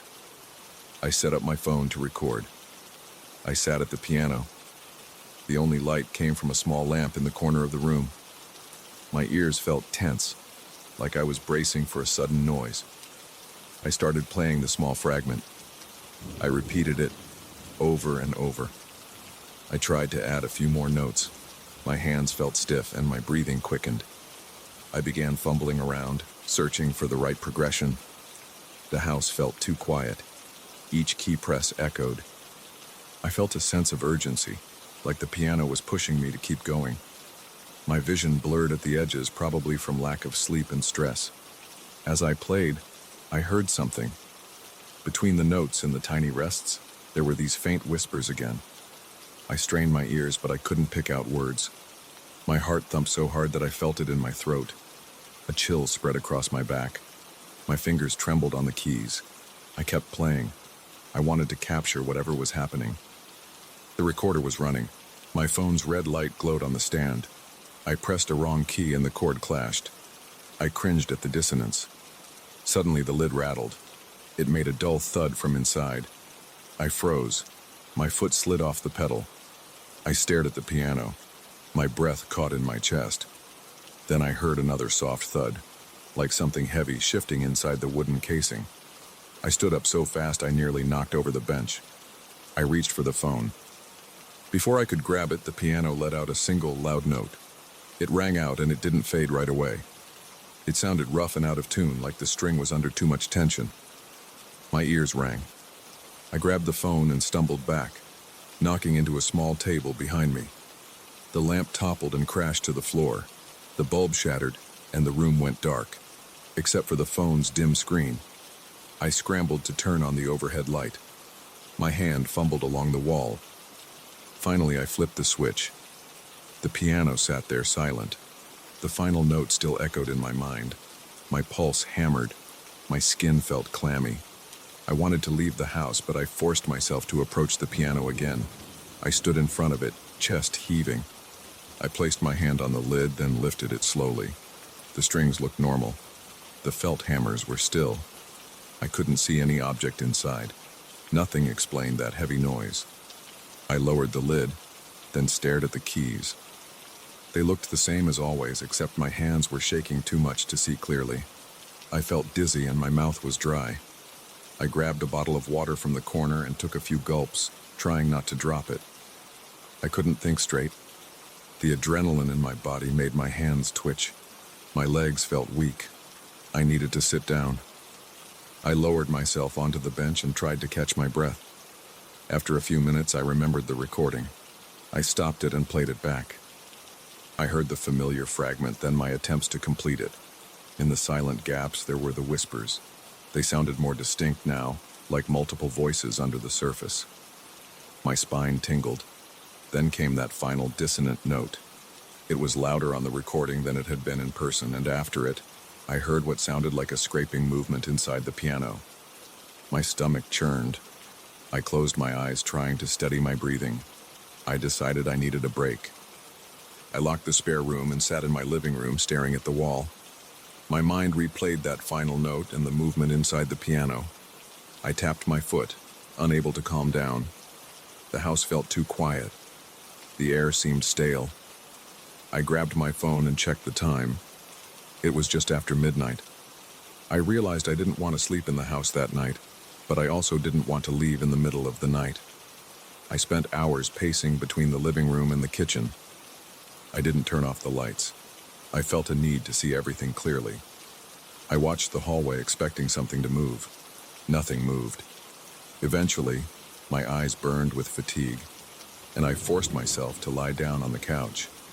I listened for any piano notes. I didn't hear any. I drifted in and out of restless half-sleep. Each time I woke, I jumped, heart pounding, but it stayed quiet. When the morning came, I felt weak and groggy. My head hurt. I walked to the spare room and checked the lock. It was still secure. I opened the door. The piano stood there in the same place. The lamp lay on the floor, broken. I cleaned up the pieces of glass, then stared at the piano's keys. I didn't see any sign that they'd moved on their own during the night. The lid was still in place. I considered opening it again, but felt a rush of anxiety. I left it alone. Now I'm standing here telling this story because I can't keep it to myself anymore. I can't ignore these nights of low notes and strange whispers. That unfinished melody still floats through my head, begging to be completed. I haven't touched the piano all day. I'm worried about what might happen if I try to play it again. But part of me wants to see if finishing the melody will stop whatever's going on. I plan to set up better lighting, maybe bring in someone else to listen. But at the same time, I'm not sure I want another person to hear it. I have no idea what's inside that piano, shifting around after each note. I keep replaying that final dissonant chord and the heavy thud, and it makes my heart pound. I feel stuck, like I'm the only one who can finish this strange piece of music, yet I don't know how. I'm going to wait until tonight. If I hear those notes again, I'll try to record them more thoroughly. If the whispers come, I'll try to understand them. If something moves inside the piano again, I'll open it and see if there's a hidden object or mechanism. I'm not imagining the sound of something heavy scraping around. It happened. I felt the vibration through the floor. I want to know what's going on. At the same time, I'm terrified of finding out. Right now, I'm holding my phone in one hand, glancing down the hall at the closed door of the spare room.